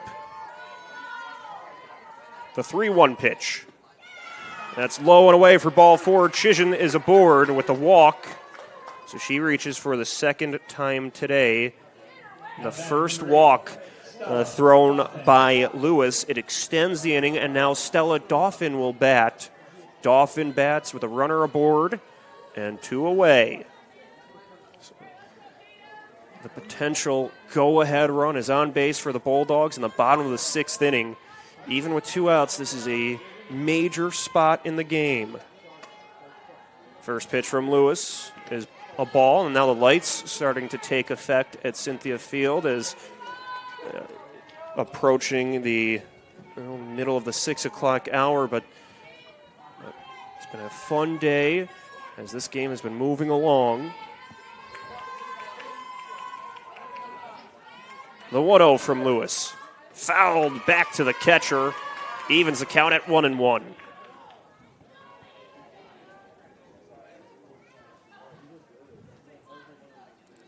Stella Dauphin bats. She is 0 for 2 with a pair of groundouts, 1 to second base, 1 to first.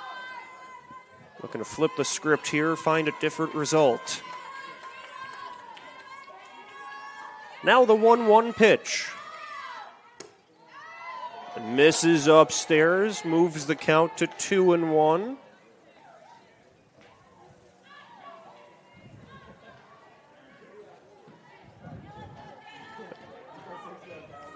Dauphin, the sophomore, bats right-handed. Here's the 2-1. Dauphin plays it in the air towards center field, and a diving catch made by Iwema. That will end the inning. Lexi Iwema, what a play. So Iwema makes the catch. That takes away the threat. We will head to the 7th inning, still tied at 1. You're watching Game Night on the Region Sports Network, the only game in town.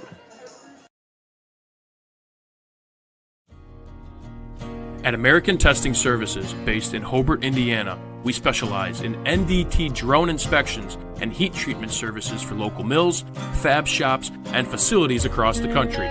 From Northwest Indiana to nationwide, we deliver precision, safety, and reliability. American Testing Services, America's trusted name in NDT.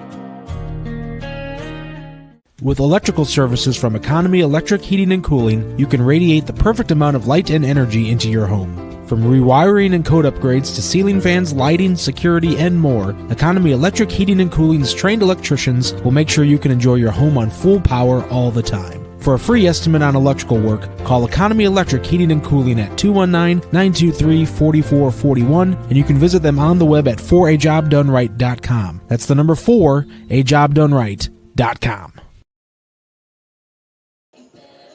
Well, here we go. Top of the 7th inning in what's been an exciting 1-1 game at Cynthia Field. Crown Point, Lake Central, even at 1. A big reason why we're even at 1 was that great catch by Lexi Iwema to end the 6th inning with the go-ahead run on base. A good swing from Dauphin, had that one looping towards center field, but then Iwema was able to chase it down, made the diving catch, the leaping catch for the 3rd out, and now Maddie Such will lead off the inning. She'll be followed by Beals and Lewis. So Such, a Kentucky commit, is 0 for 2 today with a pair of strikeouts against Lizert. She lifts that one foul towards the right field bullpen, begins the count 0-1. Lizert has been outstanding on the mound, or at the circle, at the circle, putting up zeros on the board since the 1st inning, keeping the score even at 1-1. She's been tough to solve. The 0-1 pitch skips over to third base. Kita is there, throws across the diamond. That's the 1st out. So Kita was able to get to that one in the right place there along the third baseline. Threw over. Out number 1. Now Sophia Beals will bat with 1 away and nobody on base. Beals 0 for 2 with a strikeout and a flyout.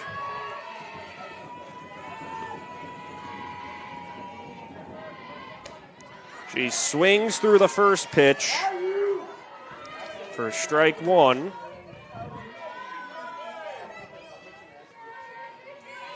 Lizert has been rolling. She was able to pitch out of some trouble after a leadoff walk in the last inning. Now the 0-1. Beals sends it high in the sky on the right side of the infield, and the catch is made. The catch is made by Stymack at the fence. Stymack nearly colliding with her catcher, was able to make it while navigating the wall as well. And that was a good play to put an out on the board. They are now 2 away, and the batter is Jada Lewis.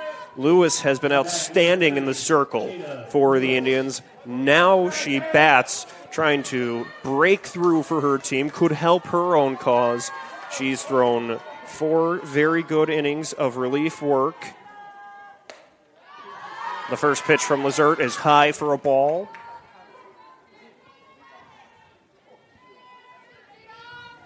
So it's Lewis against Lizert. One pitcher faces another. The 1-0. Inside we go 2-0. There is activity in the Lake Central bullpen on the right field side. We don't know if or when we will see another pitcher or if it'll be Lewis's game to work with. It could just be insurance. The 1-0. It's a ball. We go 3-0. 3 balls, no strikes in the at-bat. Lewis working, trying to earn her trip aboard. She's 0 for 2 with a flyout and a strikeout.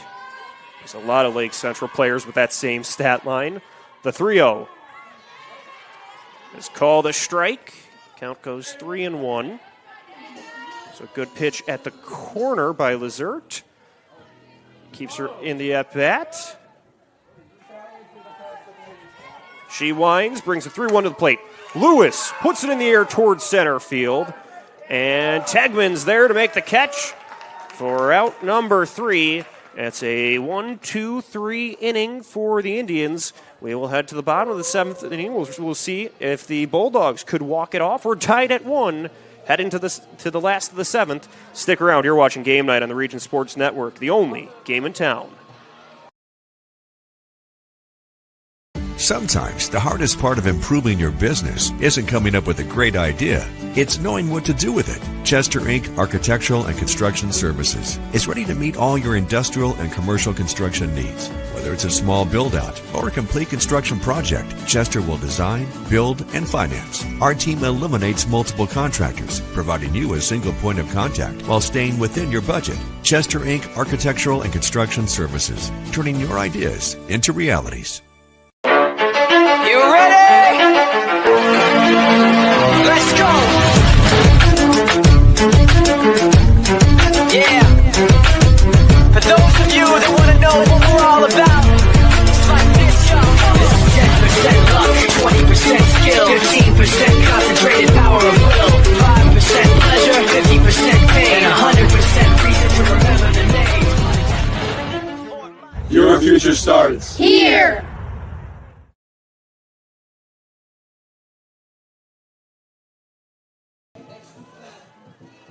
We're back at Cynthia Field for the bottom of the 7th inning of what's been an exciting 1-1 game between Crown Point and Lake Central. Crown Point bats with a chance to walk it off. It'll be Stymack, Yarbrough, and then the top of the order. There's a new center fielder in for Lake Central. That's McKenna Fazio. So she's in center field while Maddie Such is in the right field bullpen warming up. We might see her in relief if there's any turbulence for Lewis, but Lewis has been very solid in relief, but the margins become so thin in a game like this that you have to keep one of your top arms ready and such. Stymack fouls away the first pitch. Stymack, a strikeout and a flyout in this game. Begins the count 0-1 in her third trip up to the plate. Second time facing Lewis. Colby Tressel started the day throwing 2 innings, allowing 1 run on 3 hits, walking 1, striking out 1, and it's been Lewis since then, putting goose eggs on the board. Works a swing and a miss there for strike 2. Lewis has 2 strikeouts and only 1 walk on 2 hits. She's ahead in the at-bat, 0-2 against Stymack. The pitch. Skip to second base. Van Vossen gets to it, throws to first. That's out number 1. Van Vossen records the ground out there. Now the batter, Amaria Yarbrough, against Lewis.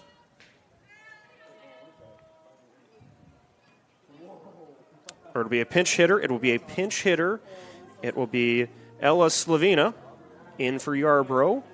So Slavina, the pinch hitter. She bats for the first time today. We saw her as a pinch runner, scored the game's the Bulldogs' only run, the only Crown Point run. So Slavina bats. She is 250 on the year in 4 plate appearances. She has 1 hit. Slavina also has 2 walks. So a pinch hitter in against Lewis. Let's see if that move works out for the Bulldogs. There's 1 out, nobody on base.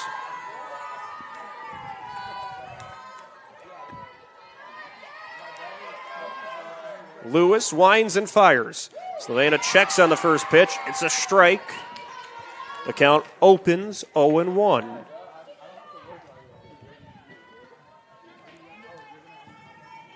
Lewis once again ahead in the at-bat to begin 0-1. Her next offering. Outside. Makes it a 1-1 count. So Slavina trying to break through, brought in as a pinch hitter. She's been able to look in the dugout, see what Lewis how she's throwing, what the timing looks like, but you don't really get a feel for the real thing until you're in the box. The 0-1. Foul ball backwards off the net. So the count 0-2. 1-2.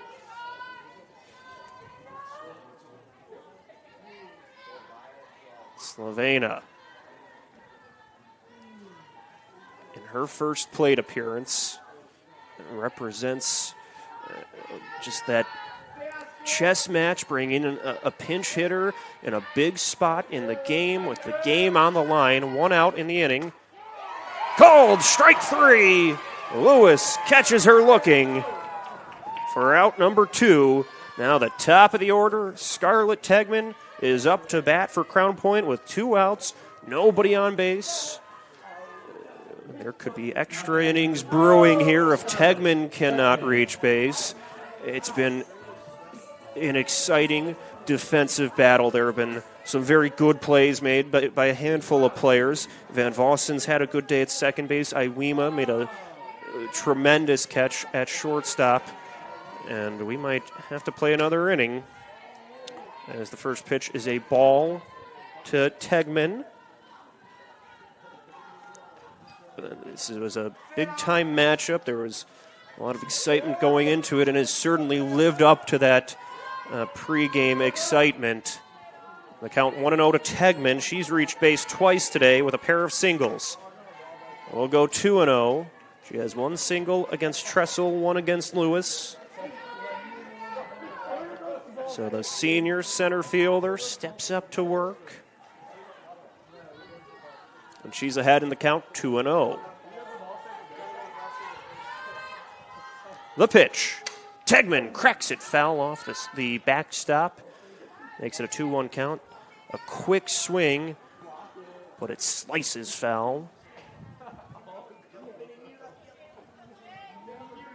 Tegman's handled duties well defensively in center field.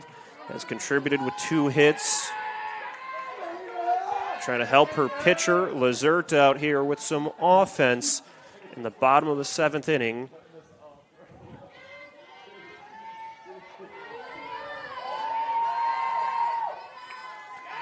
Here's the 2-1 from Lewis. Tegman fouls it away towards the baseball field. Evens the count up at 2-2.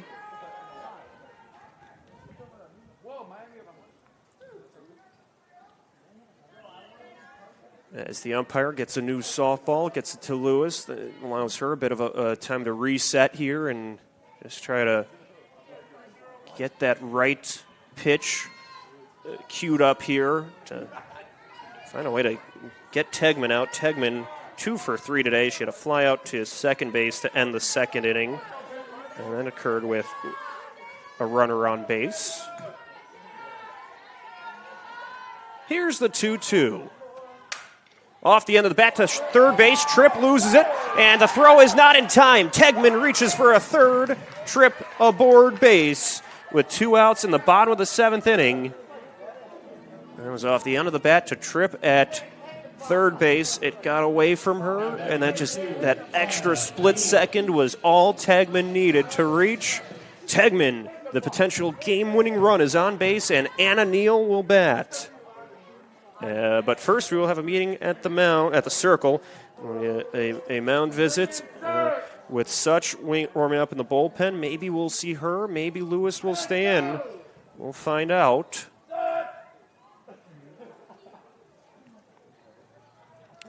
It's a lengthy visit here, and it appears Lewis will stay in. I don't see the lineup card out. Lewis has certainly pitched well with runners on base, has earned the right to stay in and battle here. And she will. There are 2 outs in the inning. The winning run is on base. Tegman, she's at first. The batter is Anna Neal. Neal 1 for 2 on the day with a single in the 5th inning.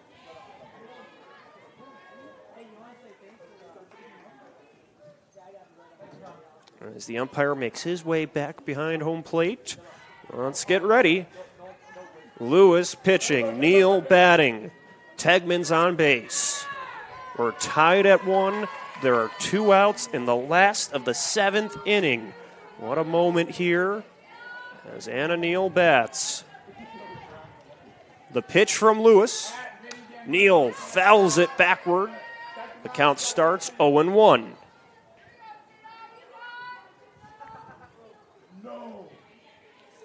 Neal had that 5th inning single in which the Bulldogs had a bit of a 2-out rally going. Tegman was on base, Neal was on base, and then a fly out to left field from Kita ended the inning.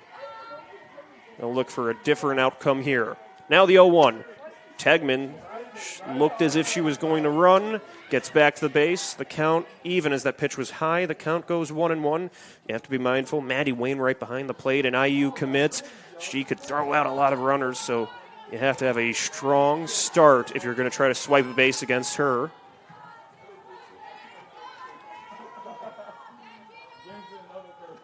Neal swings through the 1-1 pitch. We go 1-2. Good rise ball from Lewis for the second strike in the at-bat. So what a battle we've had here between Lake Central and Crown Point. Lewis gets ready. 1-2 pitch. She swings through it for strike 3. The runner is left stranded.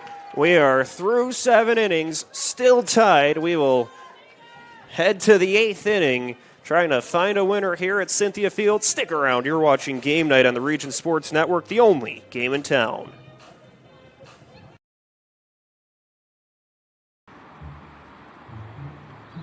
At Blyce, we're used to having the athlete shop at our store.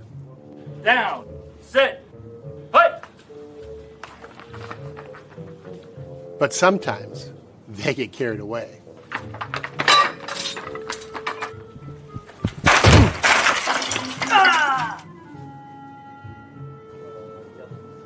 Blyce, this is where the athlete shops. Located in the heart of downtown Indianapolis, the newly renovated Hampton Inn is within walking distance to over 30 restaurants and attractions, including Lucas Oilfield and Gamebridge Fieldhouse. Hampton Inn has much to offer, including a hot breakfast, high-speed internet access in every room, as well as a fitness center. Why wait? Make your reservations today. Call 317-261-1200 or make them on the web at hamptonin3.hilton.com. Hampton Inn, Indianapolis, downtown. 7 innings was simply not enough for this Duneland Athletic Conference matchup between the Lake Central Indians and the Crown Point Bulldogs, so that the extras will go. The Bulldogs will still have Lazert in the circle, and for the Indians, it'll be Wilkins, Urbanski, and Van Vossen due up. Wilkins 0 for 2 on the day, trying to reach base for the first time against Lazert, who has been very dominant in the circle. She has retired the last 6 batters faced. Wilkins goes after that rise ball for strike 1, can't get to it.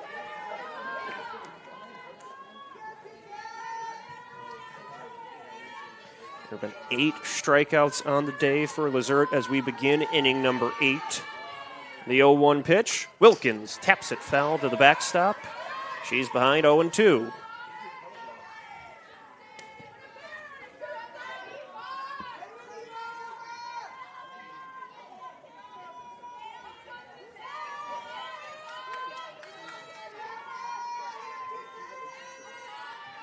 Now the 0-2 from the right-hander, Lazert. It's away. We'll go 1-2.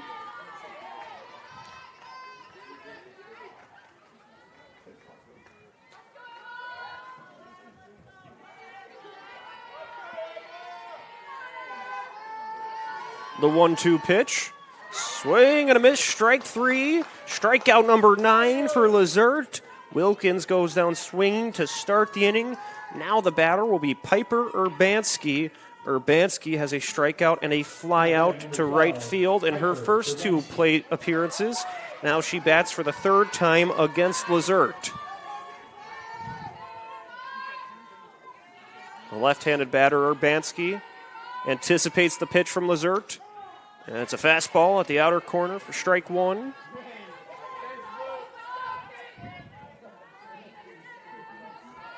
Lazert pitches with Urbanski batting. Van Vossen's on deck. The 0-1. Outside, we go 1-1.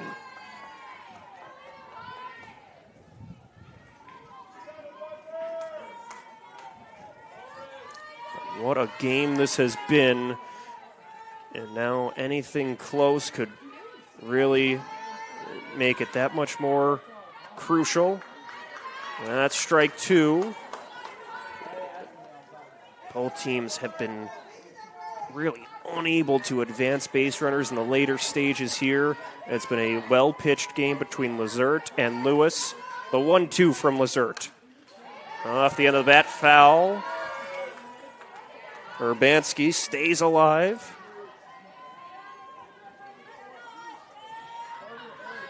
Wasting that 2-strike pitch. She steps back into the left-handed batter's box. Lazert looks to Chizen for the sign. On the 1-2, it just misses the corner. Evens the count up at 2-2. It'll be exciting on May 12th when these two teams meet again, and then they'll be in the same sectional. They played a very good game last year. The 2-2 pitch swung through for strike 3. Strikeout number 10 for Lazert. Crown Point won 4-2 in the sectional championship last May and their trip to a state title. And these two seem to be trending to meet again, with the winner hoping to make a deep postseason run after that. The top of the order, back up for the Indians, it's Michaela Van Vossen. She's reached base twice tonight. Reached out a drop third strike in the first inning and then walked in the 6th inning. She scored the only run of the game for LC. The count is 1-0.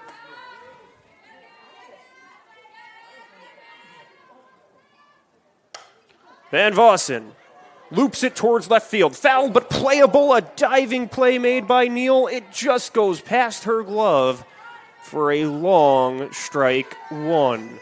That was one of the better swings we've seen today from the Indians, from Van Vossen, but it just curled foul. Then Neal almost made, if it was a catch, it would have been an outstanding catch, but it just lands past her for a strike on a foul ball.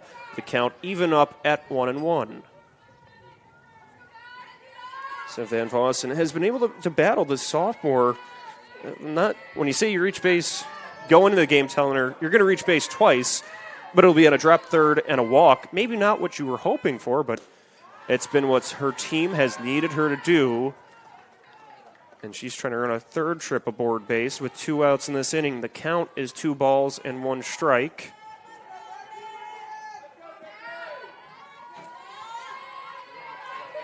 Now the 2-1 pitch. Van Vossen fouls it away over the net.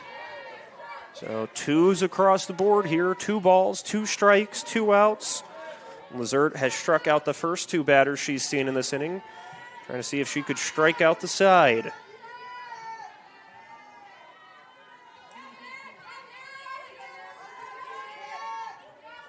The 2-2 pitch. Van Vossen sends it on a ride towards left field, but Neal is there. That's out number 3. We will head to the bottom of the 8th, still tied at 1. You're watching Game Night on the Region Sports Network, the only game in town. Meet Scott Miller, a lifelong Northwest Indiana resident. Scott has spent his career serving his community as a teacher, school leader, and superintendent of Hammond schools. Today, he serves as chief of staff for the city of Hammond, helping lead operations and guide decisions that impact local families every day. Known for tackling tough challenges and making responsible, honest decisions, Scott is ready to bring steady leadership to the Lake County Council. Scott Miller, responsible, experienced, ready.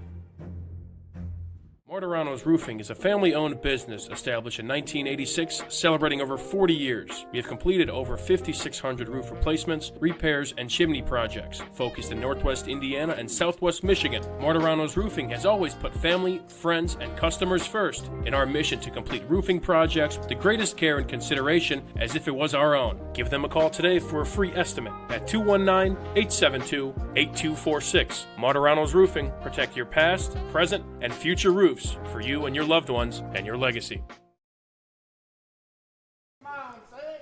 Maddie Such is in to pitch for Lake Central, so she's now the third pitcher used. We'll tally up the stat line for Lewis in a bit, but what a day it was for Lewis.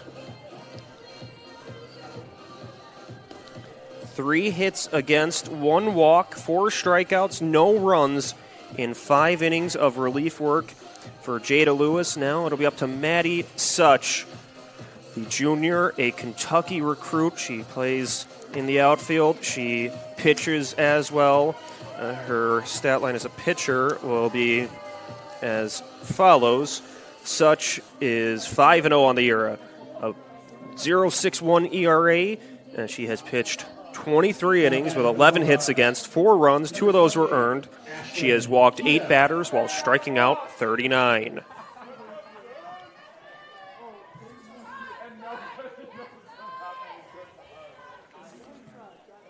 So here is Such pitching against Kita.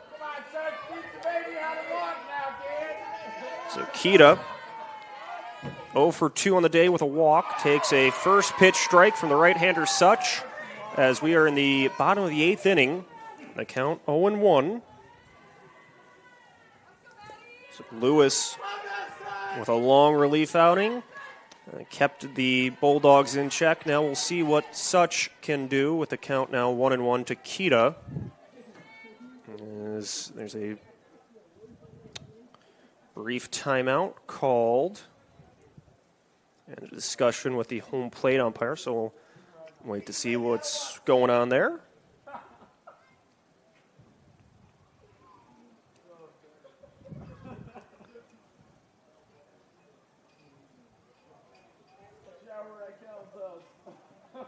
So the count is 1-1, but a brief stoppage here.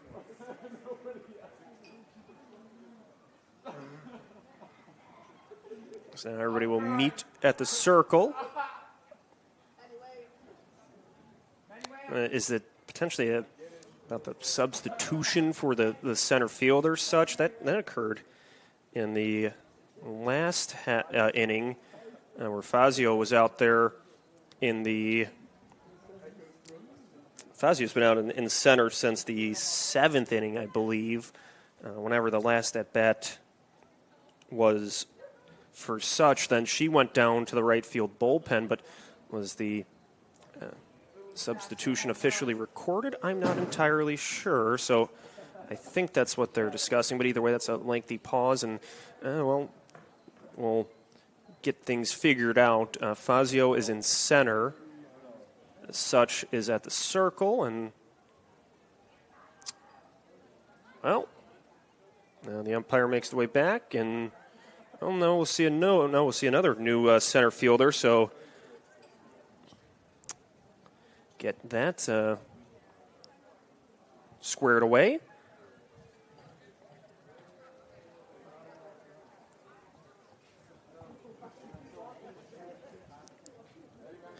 So we take a look. That will be Kenzie Johnson in center now, replacing Fazio. So Johnson in center. Well, now we're ready to resume play. The count's still 1-1.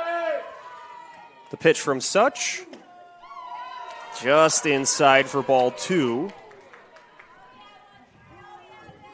So Kita looking to reach base to start the inning against the third pitcher in for Lake Central. The 2-1 pitch, jammed towards left field. It will land. It rolls, scooped up by Urbanski. Kita's going for 2. She will reach second base. It's a leadoff double for the Bulldogs.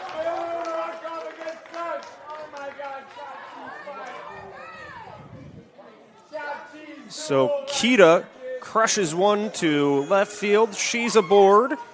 There is the leadoff runner, and now Lulu Johnston will bat in the bottom of the 8th inning with the winning run now on base.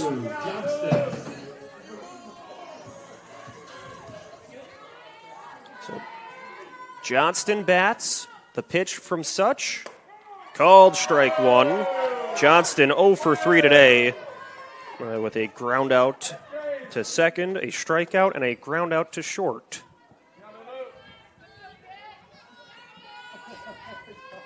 The 0-1 pitch.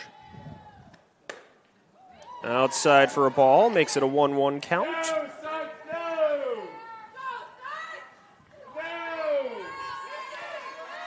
So Johnston has the go-ahead run at second base, trying to find a way to send her home.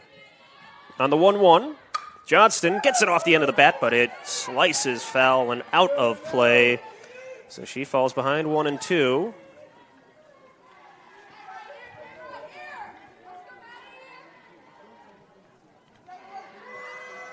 A ball and 2 strikes the count. Nobody out. There's a runner in scoring position. Such winds to the plate. She swings through it for strike 3. Strike 3. It's a strikeout for out number 1, and now the batter, Eva Govert. Govert will bat with 1 out and a runner at second. Govert 0 for 3 on the day. We've seen some big swings from her. She could break through. Takes a first pitch strike from Such, and for a junior pitcher in Such, a Division I recruit, she pitches well with that runner in scoring position. Has just been, seemed like didn't lose her composure there, just still attacked the batter at the plate to earn the strikeout. The 0-1 fouled away, makes it an 0-2 count, and she's done a good job of just throwing strikes to get ahead in both of these counts.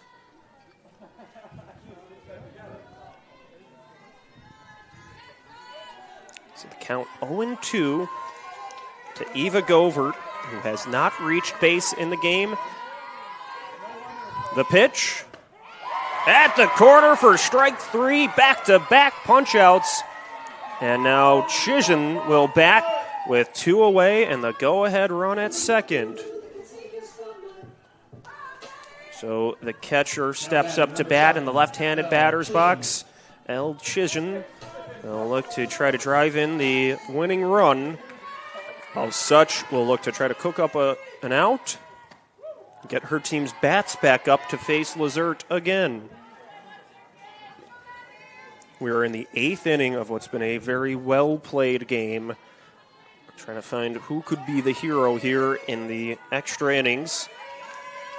The 1-0 fouled away. A quick swing, but it breaks out of play.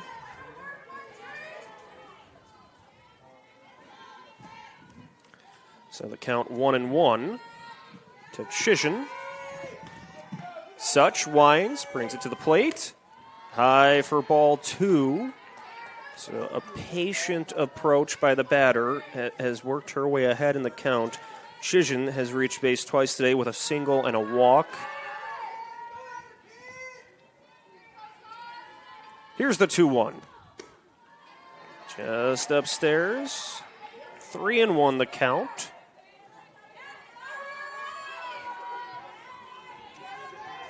So Chisholm with the potential to walk for a second time today. Such will be looking to avoid that. Here's the pitch. It's high for ball 4. There are 2 runners on base, and the batter now, Stella Dauphin. Dauphin 0 for 3, including that fly out, that line out to shortstop where Alexia Iwema made an outstanding play. And now Dauphin will see if she could get a different result here. First pitch, high. That's ball 1. So Kita doubled to start the inning. Then there were back-to-back strikeouts. A walk to Chisholm has extended the frame. And now Dauphin bats. The 1-0 pitch. Inside, makes it a 2-0 count. Now there will be a meeting at the circle as the Indians bring the infield in to talk things over with their pitcher.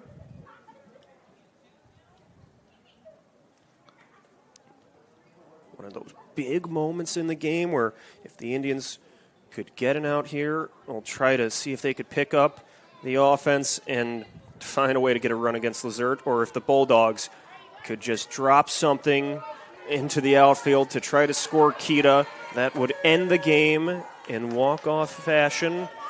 Let's find out what the result will be. 2 balls, no strikes. There are 2 outs, 2 runners on base. Such sends a strike over the plate. The count goes 2-1.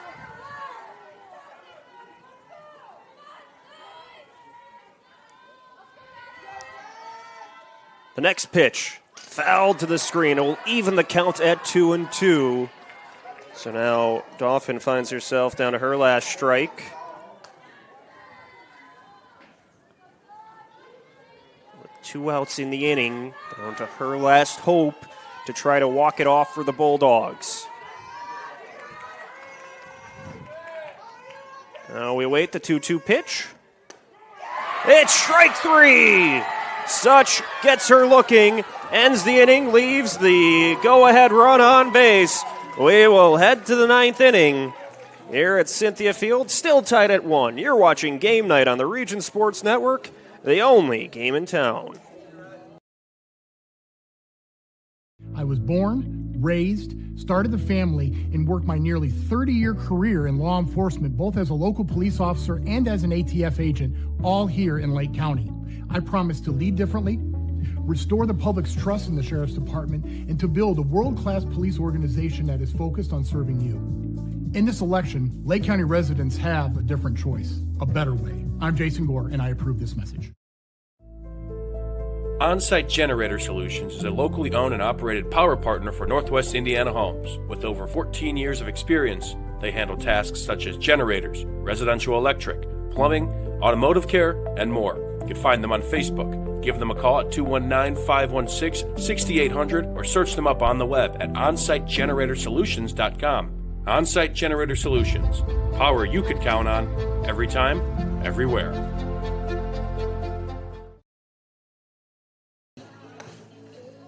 So the night continues as we begin the 9th inning. Extra innings at Cynthia Field between Crown Point and Lake Central. Paige Lazert still dealing in the circle. She will be opposing the 2, 3, and 4 hitters in the LC lineup. It'll be Wainwright, Iwema, and Tripp. Lazert gave up 1 run in the first inning, but has been outstanding throughout this game.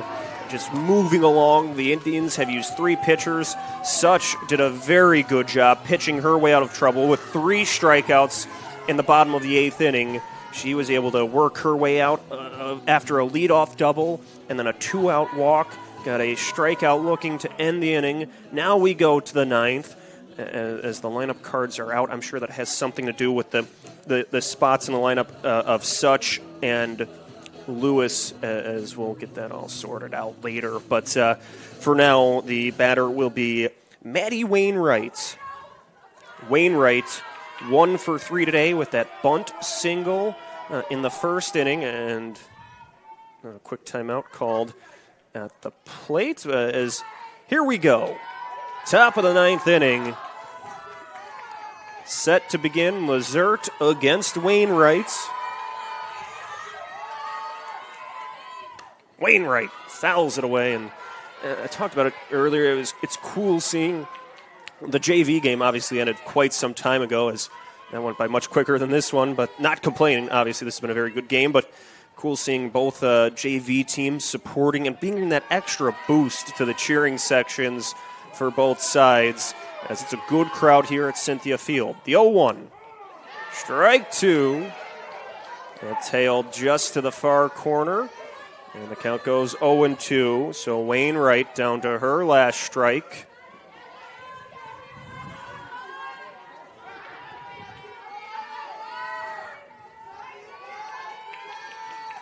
The 0-2 pitch. They're just outside, makes it a 1-2 count. So Wainwright staying alive. Wainwright, the catcher, batting .567 on the year, entering the day with 17 hits, 3 doubles, 2 triples, 3 home runs, 10 RBIs. She's who you want up in this spot. The 1-2. Lofted foul on the third base side, and it breaks out onto the steps of the bleachers. It looked initially as if maybe Keita would have a chance to get there.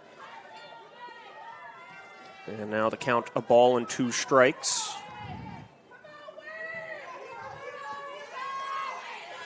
Maddie Wainwright trying to deliver for her team, leading off the top of the 9th inning.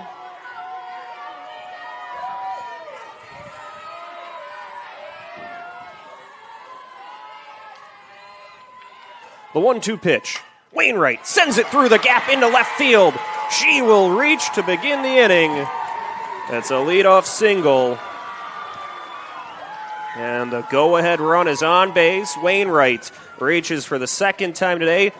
The first base runner for Lake Central since the 6th inning. And that was a good swing from Wainwright. Lexi Iwema will bat for LC now with nobody out. A runner on base. She's 0 for 3 on the day. You don't often see that with a player of her caliber.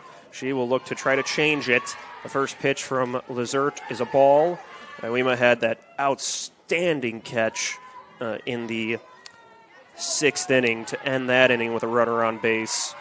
Now trying to get it done with the bat. The 1-0 fouled backward to the screen. Evens the count up at 1-1.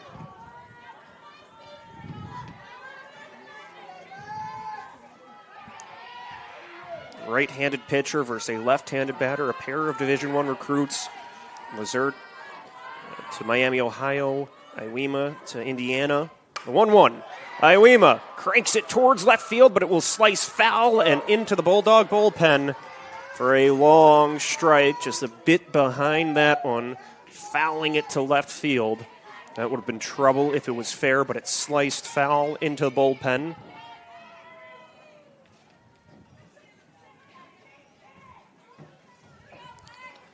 Wainwright is the runner at first base. Iwema the batter. And Lizert at the circle.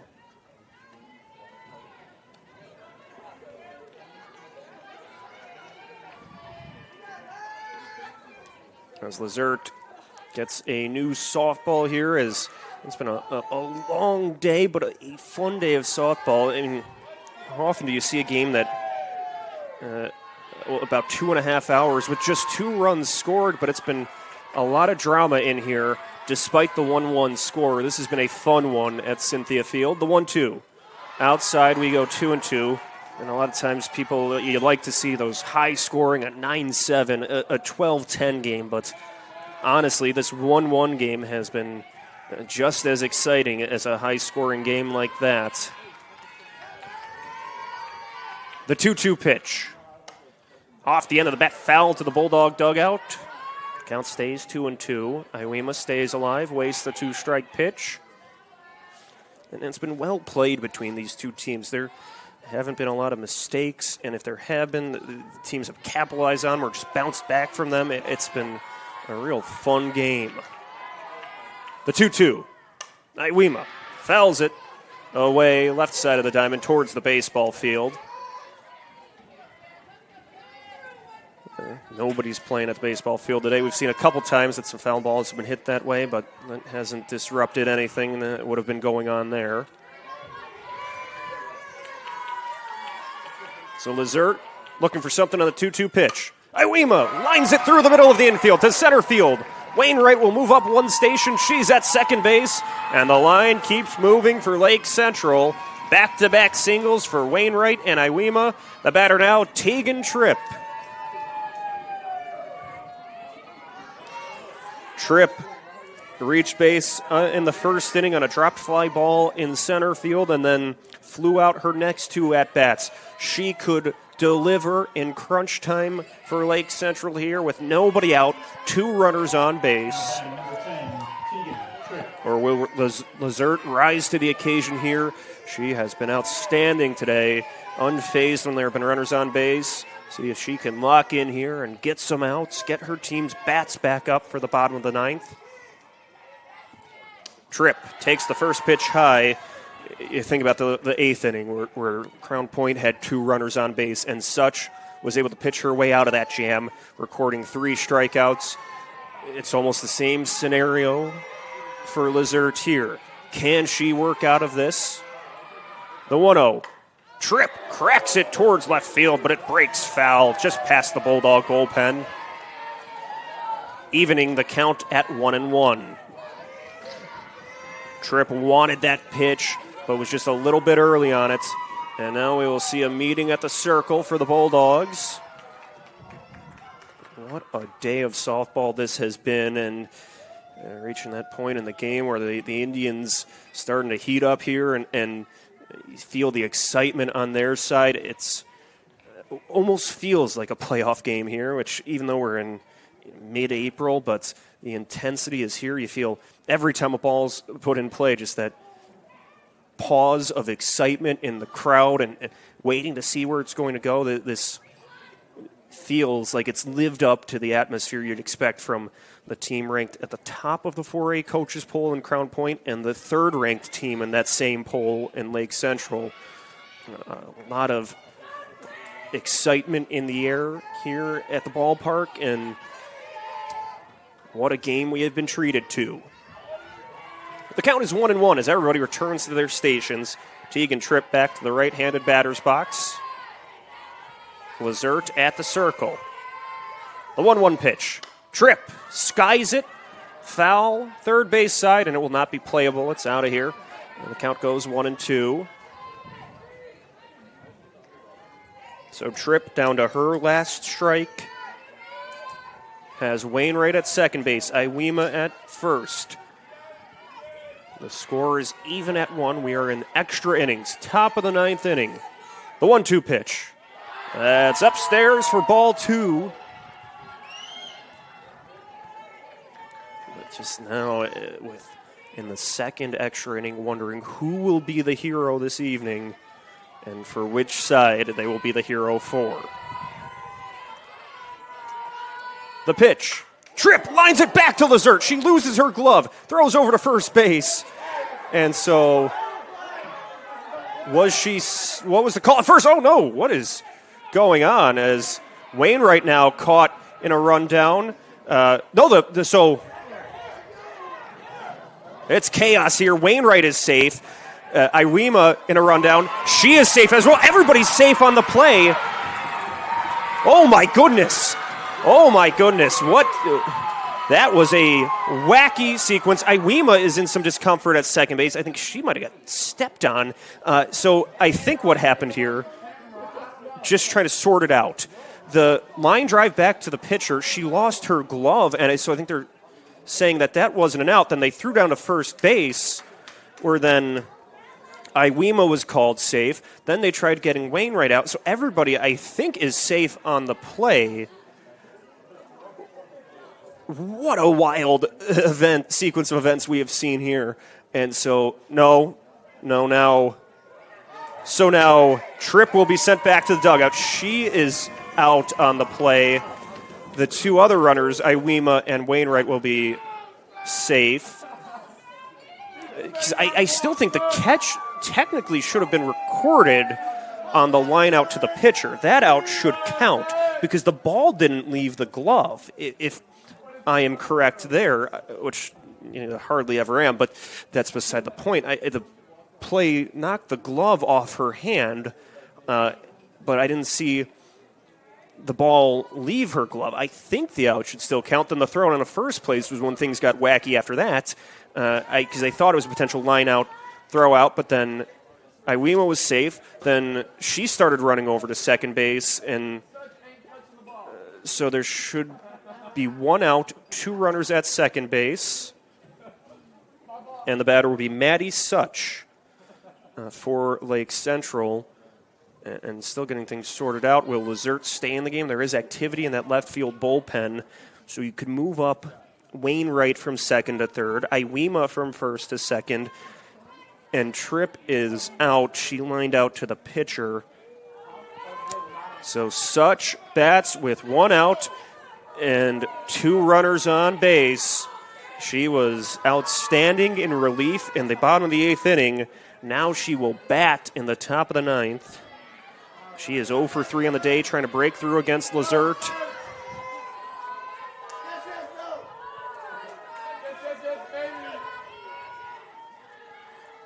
Lazert winds up, deals. Such shows bunt, pulls away. They will look Wainwright back to third base.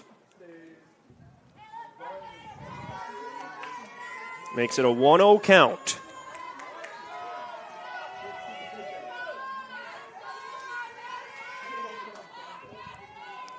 The 1-0 pitch to Such. She jabs the bunt towards the circle. Wainwright to the plate. She's out! They get her out at the plate. Such then turns, goes to second. That's the second out. So the bunt does not work the way Lake Central was hoping. Wainwright was out at the plate. A good play from Lazert to Chision. Such is aboard. She's at second. And then Iwema will make it to third. Or no, Such goes back to... No, she will be back at second. I think now there's discussion. Was the catcher blocking the plate? Is that something that they can still overturn? That will... So the out will remain as stands. So Such is at second, Iwema at third. But what a heads-up play to get the out at the plate. And now the batter, Sophia Beals.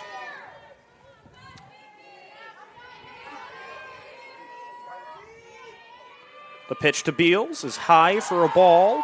Opens the count 1-0. Beals 0 for 2 on the day with 2 flyouts and a strikeout. Trying to step up here.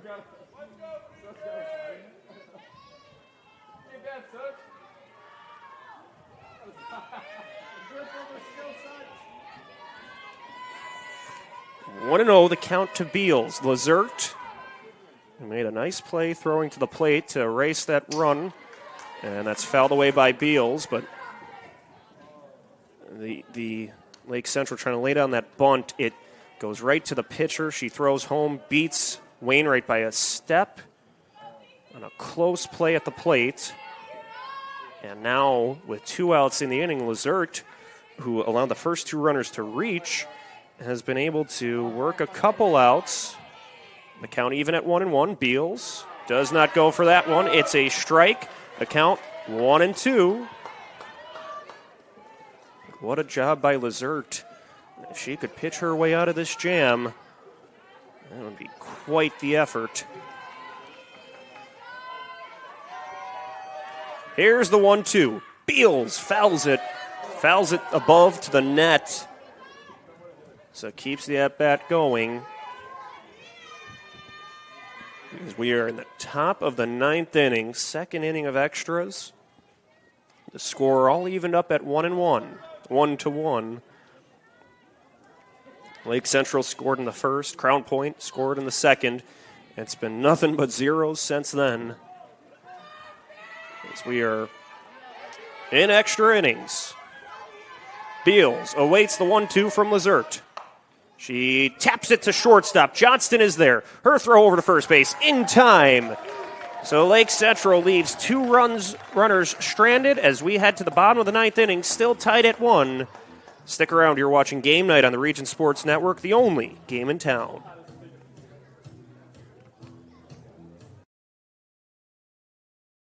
Have you heard? Stratton Manteau was voted Best of the Region 2025 in several categories, including Best Caterer, Deli, Flower Shop, Food and Grocery Delivery, Fried Chicken, Place to Buy Produce, Place to Buy Seafood, Loyalty Program, and Grocery Store. We're proud to be recognized by our community, and we're committed to continuing to deliver the variety, value, and convenience you deserve. See for yourself what it means to be the best when you shop at Stratton Manteau. Hi, I'm Crowell Company's Lantern Man. If you're a contractor, it's my job to make your insurance coverage simple and affordable. Because I know time is money, I'll come to your business. Certificates and bonds are a snap. Wherever you are, whatever business you're in, we've got you covered. As Crowell Company's Lantern Man, I'm your insurance superhero. Crowell Companies, insurance professionals. Highland, Merrillville, and Michigan City. Well, here we go. Bottom of the 9th inning. Can the Bulldogs walk it off after they were able to pitch through some trouble in the top half of the inning? Lake Central would get the 2 leadoff runners on base, but then a line out to the pitcher, a fielder's choice bunt, and a ground out, and they were able to get through the inning. So Lila Stymack will bat. Stymack bats to lead off the 9th inning. Stymack works against Maddie Such in for her 2nd inning of work. She winds up, brings it to the plate, The fastball is low, opens the count 1-0.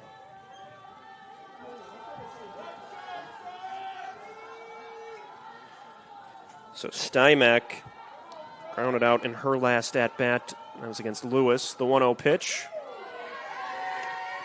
is called strike one, evens the count at 1 apiece.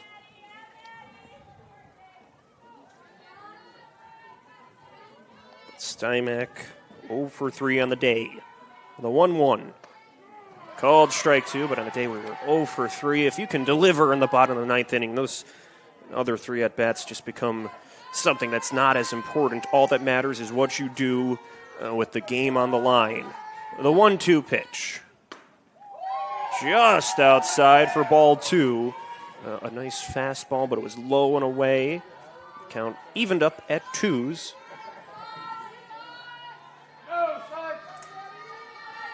So Such against Stymack. The pitch. Called strike 3. The 4th strikeout for Such opens the bottom of the ninth inning. The batter will now be Yarbrough. So Maria Yarbrough singled in the only run of the day for Crown Point, then struck out in her other at-bat. She was pinch hit for by Slavina in the 7th. That's now her 3rd at-bat, and she has faced all 3 Lake Central pitchers. The first pitch, strike 1. She couldn't catch up to that one. The top of the order, Tegman would be on deck to face Such. Now the 0-1 pitch. Outside, we go 1-1.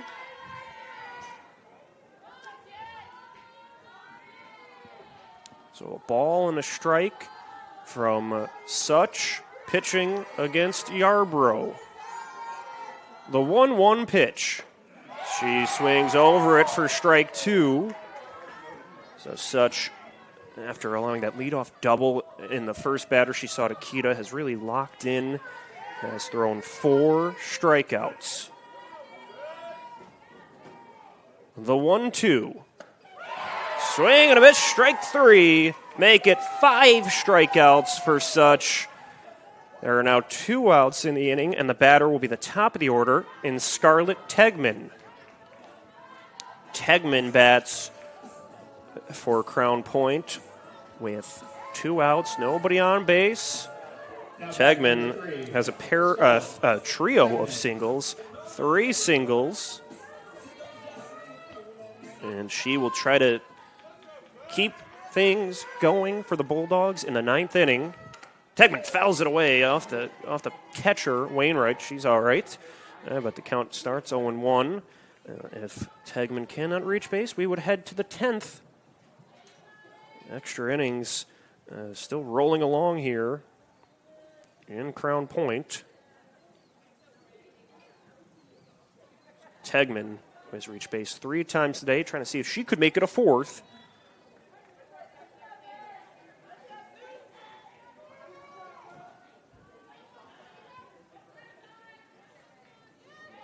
Here's the 0-1 from the right-hander. At the corner for strike 2. So the 5th trip to the plate for Tegman in the 9th inning. She's down to her last strike. The 0-2 pitch. Called strike 3. Such strikes out the side. We will head to the 10th inning, all tied up at 1. Stick around. You're watching Game Night on the Region Sports Network, the only game in town. Four Seasons Mechanical proudly serves Northwest Indiana, providing quality, reasonably priced, reliable service. With a quality and comfort guarantee, the professionals at Four Seasons Mechanical offer a wide range of services in heating, ventilation, and air conditioning. Whether it's residential or commercial, Four Seasons Mechanical is there 24/7. To find out more, the website is fourseasonsmechanical.com or give them a call at 219-756-7020. Four Seasons Mechanical, your indoor air quality specialists. Thinking about what to do after high school? Consider a career with Boilermakers Local 374. As a Boilermaker apprentice, you'll earn while you learn. We offer excellent wages and benefits, and as part of our no-cost hands-on apprenticeship program, you'll learn from the best in state-of-the-art training centers and on the job. Become a union Boilermaker and get on your way to a great career. Find out more, visit www.local374.org or call 219-845-1000.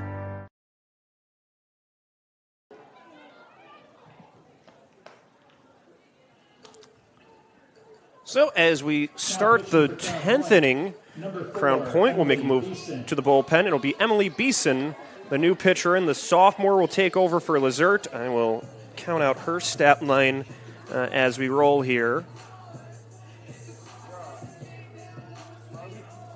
But 10 strikeouts for Lizert, 1 run allowed. Debating on how to score that run. I think it'll be an unearned run for Lizert as she walked just 1 batter. And I'll count up the hits. There were not a lot of those. That's for sure. There were just 3 hits against. And I'll count up the hits. There were not a lot of those. That's for sure. There were just 3 hits against, so it'll be up to Beeson. And I will go 3-1.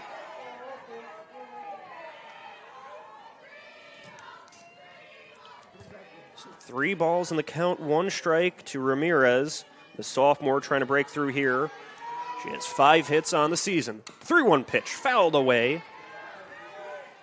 And we go full at 3-2.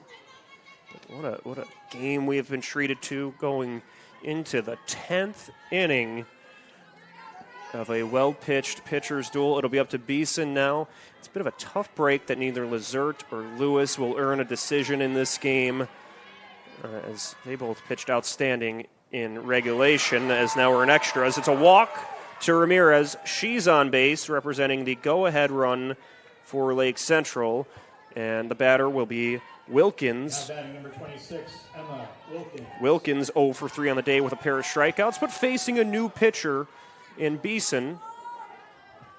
Seeing what she could do here. This has been just a very entertaining game, a well-pitched game as Beeson winds up. Wilkins shows bunt but pulls away.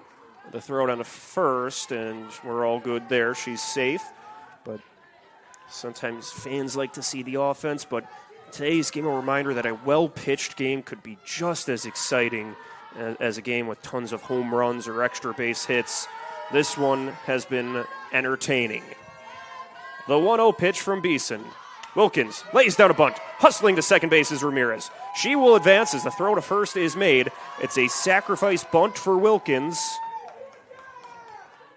So good job by Kita handling that one, throwing over to first base. Now Urbanski will bat with the go-ahead run at second base. Urbanski bats. The left-hander is up. She bats with Ramirez at second. They will bring the corner. Crown Point will bring the corner infielders in. The pitch to Urbanski. She shows bunt, but pulls away. It's outside for a ball. Urbanski 0 for 3 today, but none of that matters. All that matters is what she does in the top of the 10th inning.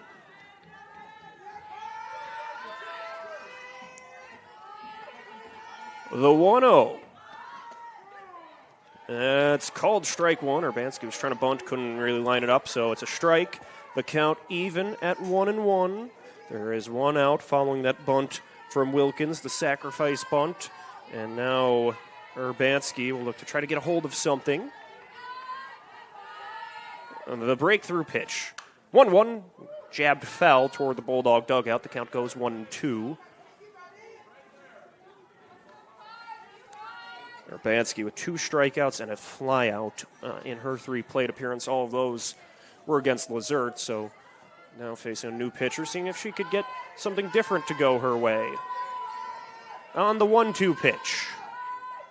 Urbanski checks. Did she go? No, she did not. The count even at 2 balls and 2 strikes.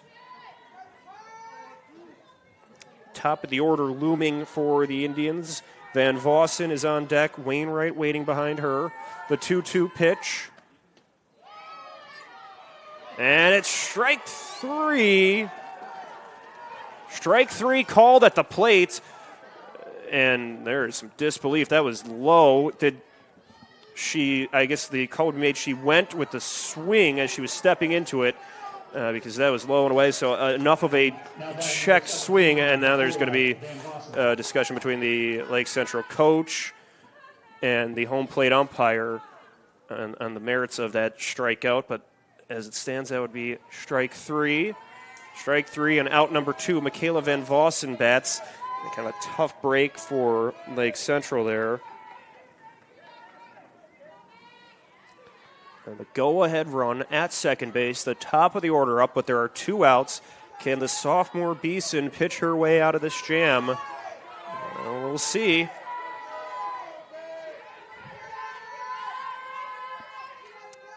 She begins her windup. Drops in a first pitch strike. The count starts at 0-1.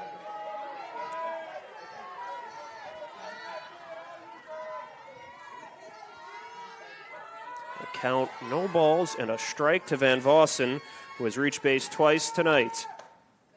The 0-1. Ball will go 1-1.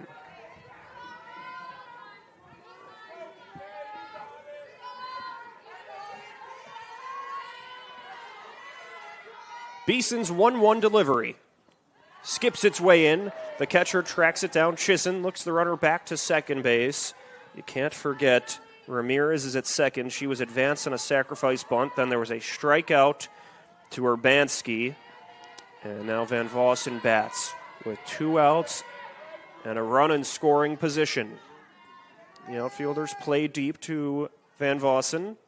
She jams it back to the pitcher. It gets away from Beeson. She recovers, throws the first, and out is Van Vossen. She's out. That ends the inning. The go-ahead run left stranded at second base. We will head to the bottom of the 10th inning. Still even up at 1. You're watching Game Night on the Region Sports Network, the only game in town.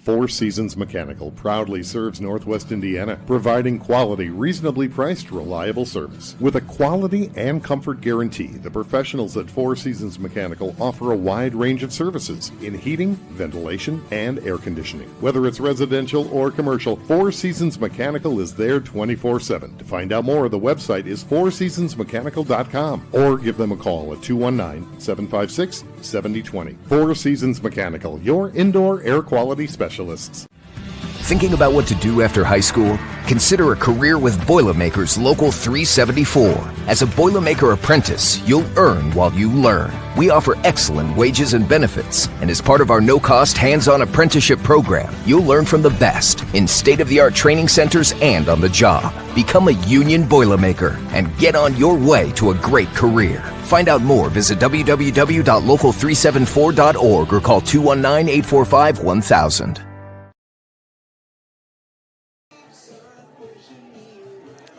After the sophomore Beeson was able to pitch her way out of trouble in the top half of the inning, we'll see if the Bulldogs offense can deliver a walk-off in the bottom half of the inning. Maddie Such, though, has been tough to solve for Crown Point hitters. She has struck out 6 of the 8 batters she has faced in 2 innings of work. She's been outstanding in extras. Her first pitch, a fastball inside, starts the count 1-0 to Anna Neal. Neal singled and then was out the other 3 times. She was up. She's 1 for 4, singled in the 5th inning.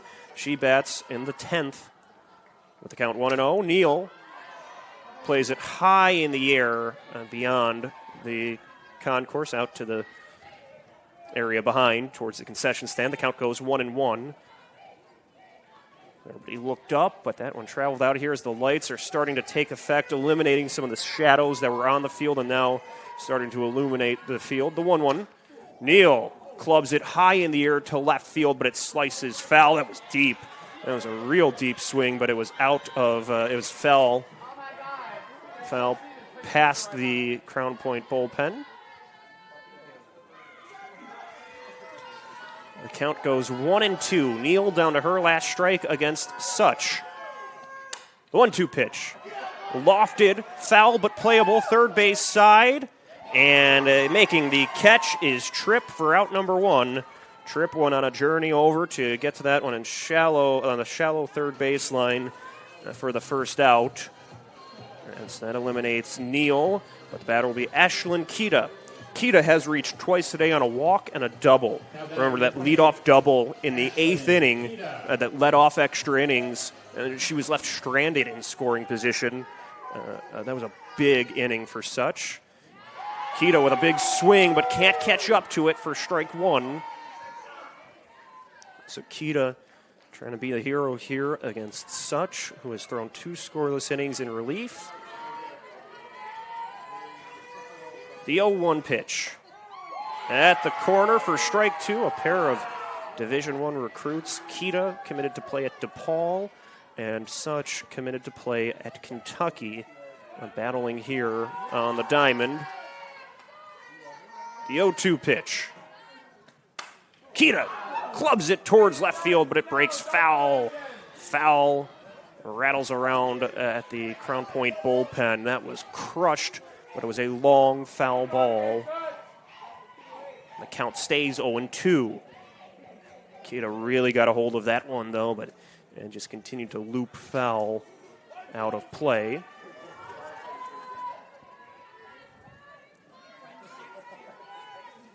So they'll do it over again. The 0-2 count. Kita chases after it, can't get to it for strike 3. That's the second out of the inning. Another punch out for Such. She has 7 strikeouts. Has really been throwing it well at the circle. Now the batter is Lulu Johnston.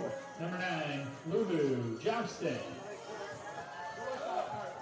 So Johnston 0 for 4 on the day with a pair of strikeouts and a pair of groundouts. Watches the first pitch outside for ball 1.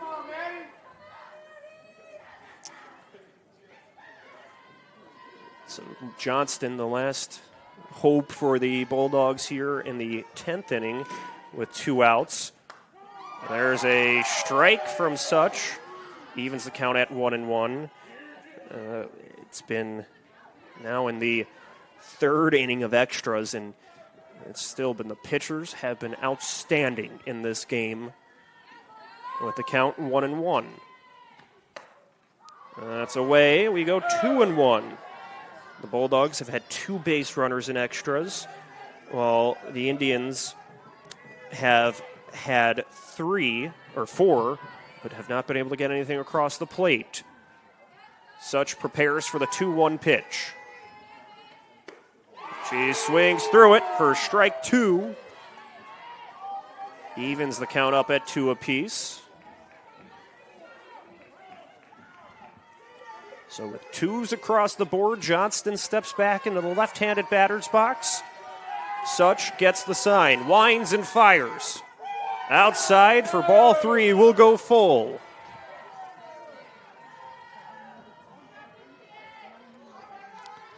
So 3-2 the count for Johnston with 2 outs. Trying to see if she could extend the 10th inning. Here we go. Foul ball. Keeps things going. So the count remains full at 3-2. With 2 outs. Johnston struck out in the 8th inning in her first at-bats of extras. Now that they've gone through the lineup, she bats for a second time in extra innings, now in the 10th. The 3-2 pitch. Strike 3. Such strikes out Johnston. 10 innings have not been enough. We will go to the 11th. Still an extra inning, still tied at 1. You're watching Game Night on the Region Sports Network, the only game in town.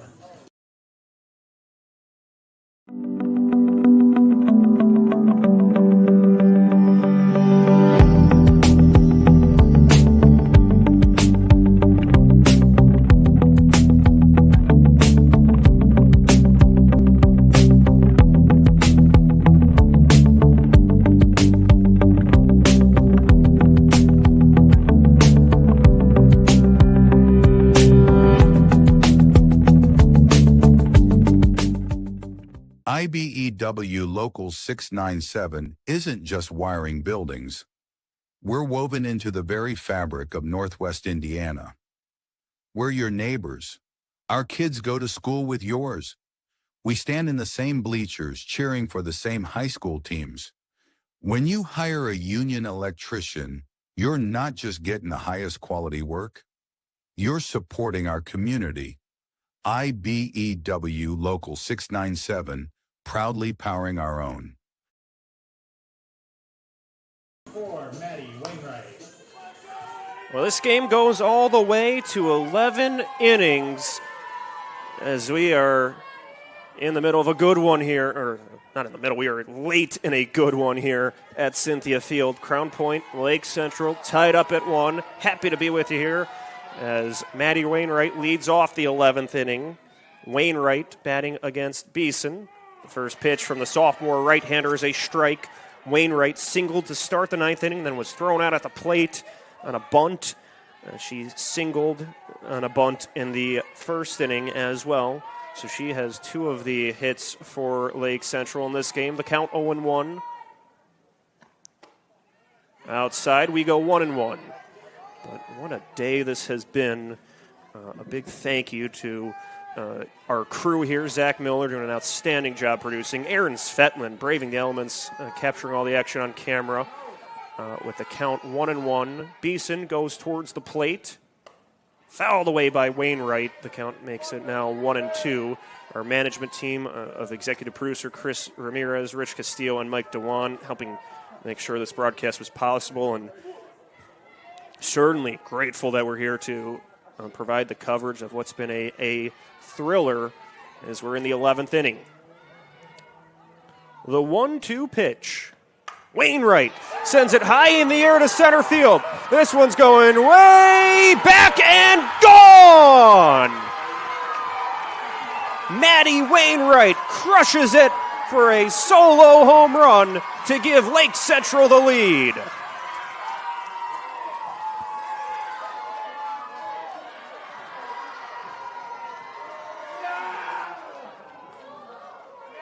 Wainwright puts Lake Central ahead 2-1 with her 4th home run of the season.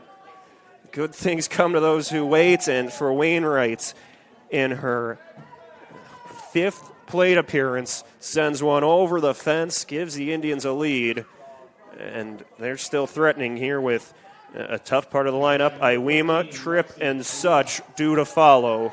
Now Lake Central, they scored in the first inning. They score again in the 11th. Can they hang on as the first pitch called strike 1 to Iwema? But what a way to change the game with one swing of the bat. A leadoff home run for Maddie Wainwright. The 0-1 pitch, called ball 1. Evens the count up at 1 apiece. There was 1 run in the first inning on a passed ball to score Van Vossen. And then that was for Lake Central. In the second inning, an RBI single from Amaria Yarbrough would make it a 1-1 game.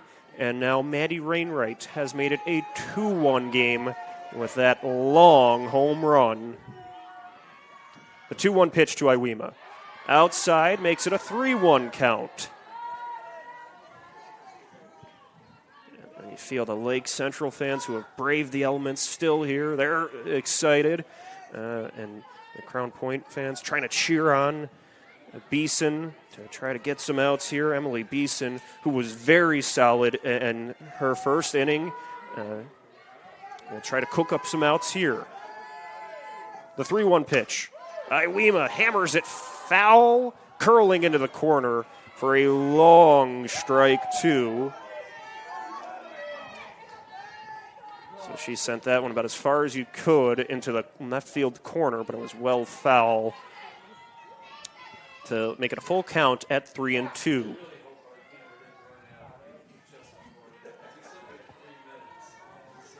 So a full count. Beeson pitching to Iwema with a payoff pitch. Iwema rolls it along the first base line. gobbling it up and stepping on the cushion was Stymack. That's out number 1. So that, as she was shuffling over to get to it, her foot was on first base. So well handled by Stymack, avoided any turbulence. That's out number 1. Gets the Bulldogs that much closer to being able to get their bats up to try to crank up a rally in the bottom half of this inning, as Tegan Tripp will bat with 1 out, nobody on, and a run in the bank. Tripp takes a first pitch strike from Beeson. Tripp reached on an error in the first inning and then has been out the next 3 at-bats. The count begins 0-1.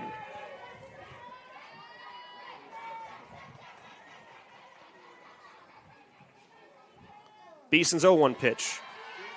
Breaks inside, makes it a 1-1 count.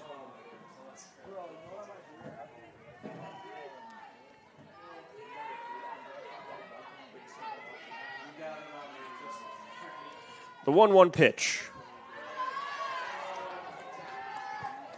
It's a ball. We go 2-1. But what a day it has been, and still a lot to go with the count 2-1. That's low for a ball. We go 3-1. You think about it, Lake Central, even though you have the lead, you still have to cook up 3 more outs against a tough part of the Crown Point order. Govert, Chisen, and Dauphin will be due up.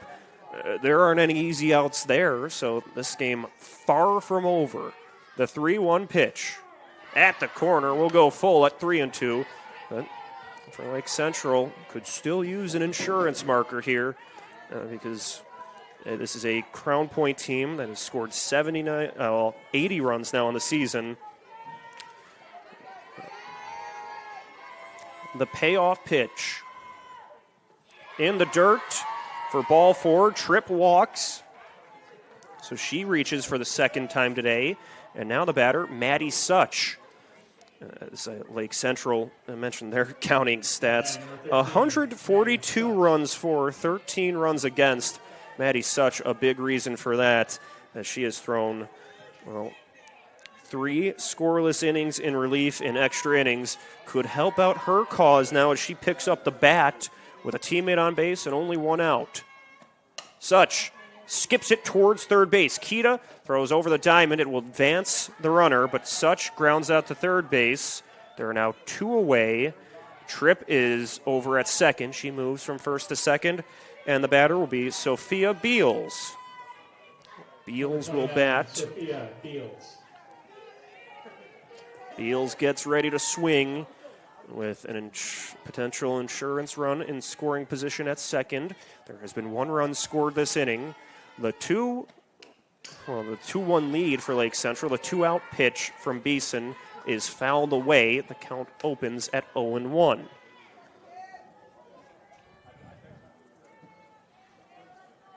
It's been an exciting day for both of these teams as the drama continues. The 0-1 pitch from Beeson. Beals takes it for strike 2.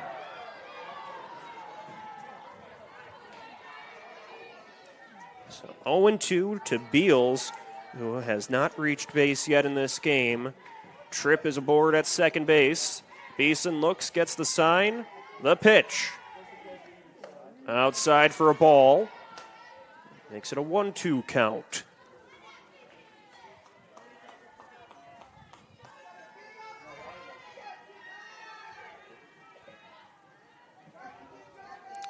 Here we go. The delivery towards the plate. Beals cracks it foul. So now 2 strikes in the count. She'll look to lock in and try to extend the inning. For Lake Central, it will almost certainly be Maddie Such still to pitch to try to shut the door and get those last 3 outs in the books. The 1-2. She waves through it for strike 3. That will end the inning, but a solo home run for Maddie Wainwright puts the Indians ahead as we head to the bottom of the 11th inning with a chance to close it out. Can the Bulldogs crank up a rally, or will that be it? Find out next as you're watching Game Night on the Region Sports Network, the only game in town. I was born, Raised, started the family, and worked my nearly 30-year career in law enforcement, both as a local police officer and as an ATF agent, all here in Lake County. I promise to lead differently, restore the public's trust in the Sheriff's Department, and to build a world-class police organization that is focused on serving you. In this election, Lake County residents have a different choice, a better way. I'm Jason Gore, and I approve this message. On-Site Generator Solutions is a locally owned and operated power partner for Northwest Indiana Homes. With over 14 years of experience, they handle tasks such as generators, residential electric, plumbing, automotive care, and more. You can find them on Facebook. Give them a call at 219-516-6800 or search them up on the web at onsitegeneratorsolutions.com. On-Site Generator Solutions. Power you could count on, every time, everywhere.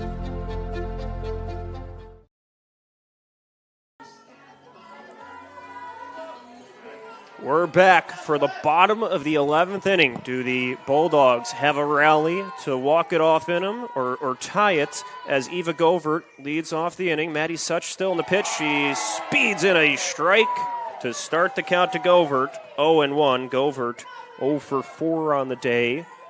Looking to break through. Such has been a real force in relief with 8 strikeouts. The 0-1 is high, makes it a 1-1 count. But there's a lot to consider for some of the post-game awards. I'm inclined to go with either of the pitchers that we've seen go a long way here. And you also have to mention Jada Lewis. 5 innings of scoreless work with 4 strikeouts as Govert cracks it foul. But Lazert, Lewis, Such, even a Tressel, 2 good innings to open the day. It's been a well-pitched game. As we are in the bottom of the 11th inning, Lake Central leads 2-1. The count is a ball and 2 strikes to Govert. Called, strike 3. Such sends a fastball to the corner to pick up her 9th strikeout. And the first out of this 11th inning. And now the batter, Elle Chisholm. So Chisholm will bat with 1 out and nobody on base as things start to run more thin for Crown Point. The first pitch from Such. That dots the corner for strike 1. 0-1 the count.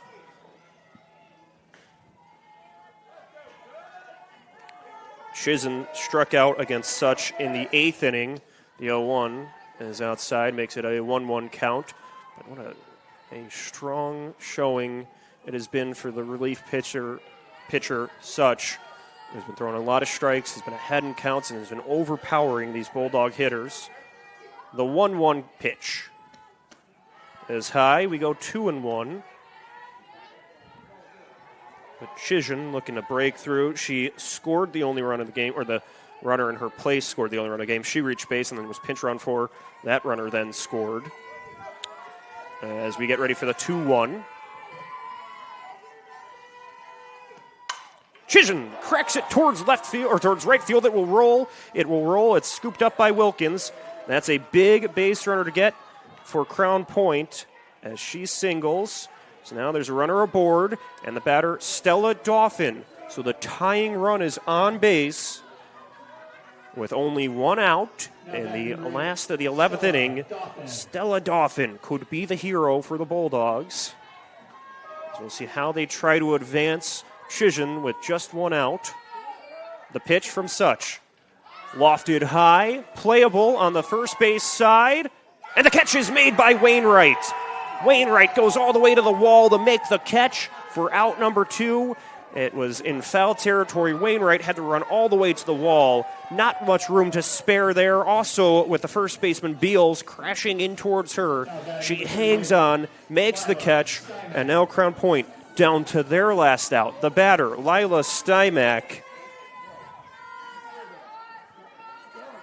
Such winds up, fires to the plate. Dauphin plays it high in the air to left field. Looking up for it is Urbanski, and she makes the catch at the left field line. That will do it. Lake Central defeats Crown Point in 11 innings. What a game we've seen here tonight.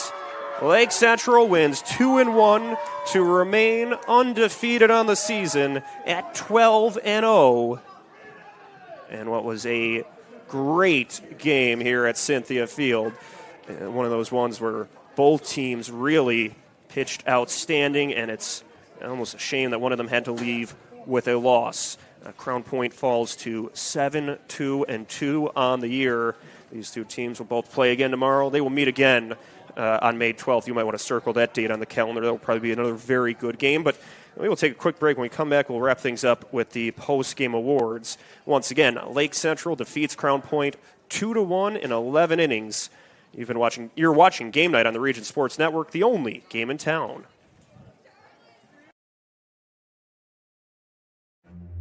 Meet Scott Miller, a lifelong Northwest Indiana resident. Scott has spent his career serving his community as a teacher, school leader, and superintendent of Hammond schools. Today, he serves as chief of staff for the city of Hammond, helping lead operations and guide decisions that impact local families every day. Known for tackling tough challenges and making responsible, honest decisions, Scott is ready to bring steady leadership to the Lake County Council. Scott Miller, responsible, experienced, ready.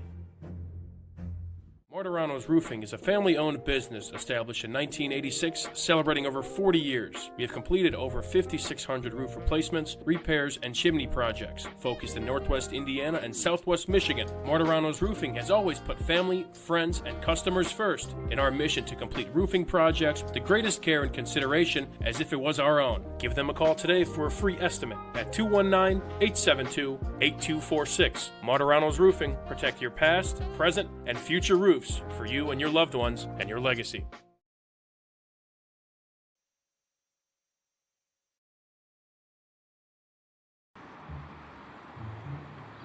At Blyce, we're used to having the athlete shop at our store. Down, sit, put. But sometimes they get carried away.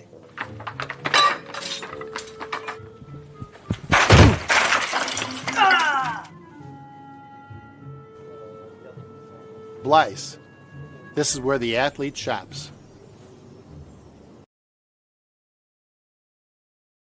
Head to the award show portion of our broadcast, and if you've made it this far, you deserve an award too after what was a very exciting 2-1 extra inning thriller at Cynthia Field, where Lake Central defeats Crown Point 2-1 to remain undefeated on the year, 5-0 in Duneland play. So let's give out some of those awards. It's time to name the Crowell Companies Lantern Man Superhero of the Game. Crowell Companies, the insurance professionals. So we will go with the winning pitcher from Lake Central High School. It was Maddie Such, who threw 4 innings of relief work, all of them in extra innings, only 2 hits against, no runs, no walks, and 9 strikeouts. 9 strikeouts for Such to pick up the win. She certainly earned the superhero of the game for that effort on the mound, or at the circle. She was your superhero. Now let's name the blue-collar player of the game, brought to you by Boilermakers Local 374. Boilermakers Local 374, earn while you learn with Boilermakers Local 374. The blue-collar player of the game tonight was from the Crown Point Bulldogs, Paige Lazert. Lazert went 9 innings at the circle, 3 hits against, 1 run. It was an unearned run with 1 walk, just 1 walk over 9 innings and 10 strikeouts. Lazert has been one of the top pitchers in the area and showed again why she earned no decision on the day. Just a extremely well-pitched day. Also, honorable mentions to, for both those awards, Colby Tressel, Jada Lewis, and Emily Beeson all pitched very well throughout the day, but Lazert earns the blue-collar player of the game tonight and now it's time to name the proud-to-be Union play of the game presented by Ironworkers Local 395. To find out how you can become a Union Ironworker, visit ironworkers395.com. And tonight's Ironworkers play of the game was, we wind it back to the 11th inning where Maddie Wainwright, leading off the inning, sends a long home run over the fence to give the Indians the lead, her 4th home run of the year. As we watch it again, just what a good swing we will see here from Wainwright, crushing it to left center field. One swing, one run. That would be the difference maker for the Indians to win 2-1 over the Bulldogs. And you see a lot of excited Lake Central players as she rounded the bases there. What a swing from Wainwright, as that gave her team the lead and eventually the win. She also made a very good catch for the second out of the 11th inning in foul territory behind the plate. So Wainwright had a very good game as well. So we're wrapping things up. Let's thank everybody involved with tonight's broadcast. To our management team that made this possible, Chris Ramirez as our executive producer, Rich Castillo, Mike Dewan as our sports director, our producer, Zach Miller, doing a great job of driving this one and keeping us on the air and rolling through everything. So a great job to Zach. Aaron Svetlin was able to capture all of the action on camera, was outside through it all, and did a great job, as always, working the camera here. Our coaches from both sides, Yvette Tovar from Lake Central and Angie Richwalski from Crown Point, able to provide us with the lineups and any other information we needed. To the athletic directors, Chris Enyart of Lake Central and Bill DeRola from Crown Point, and the viewers at all of our platforms. However you watch this one, it was certainly a good one.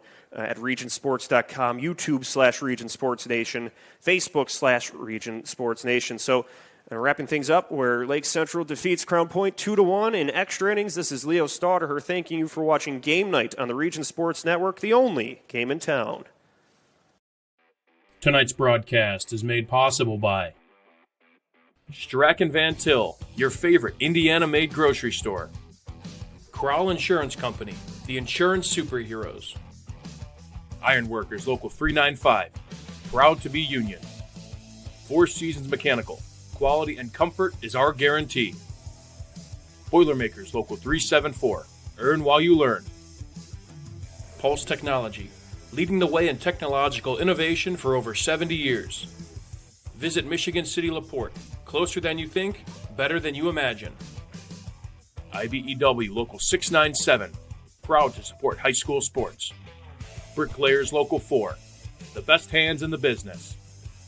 Economy Electric Heating and Cooling, keeping you cool in the summer and cozy in the winter. Mark Macknick, Chicagoland Tax Professionals. Blythe's Team Sports, where the athlete shops.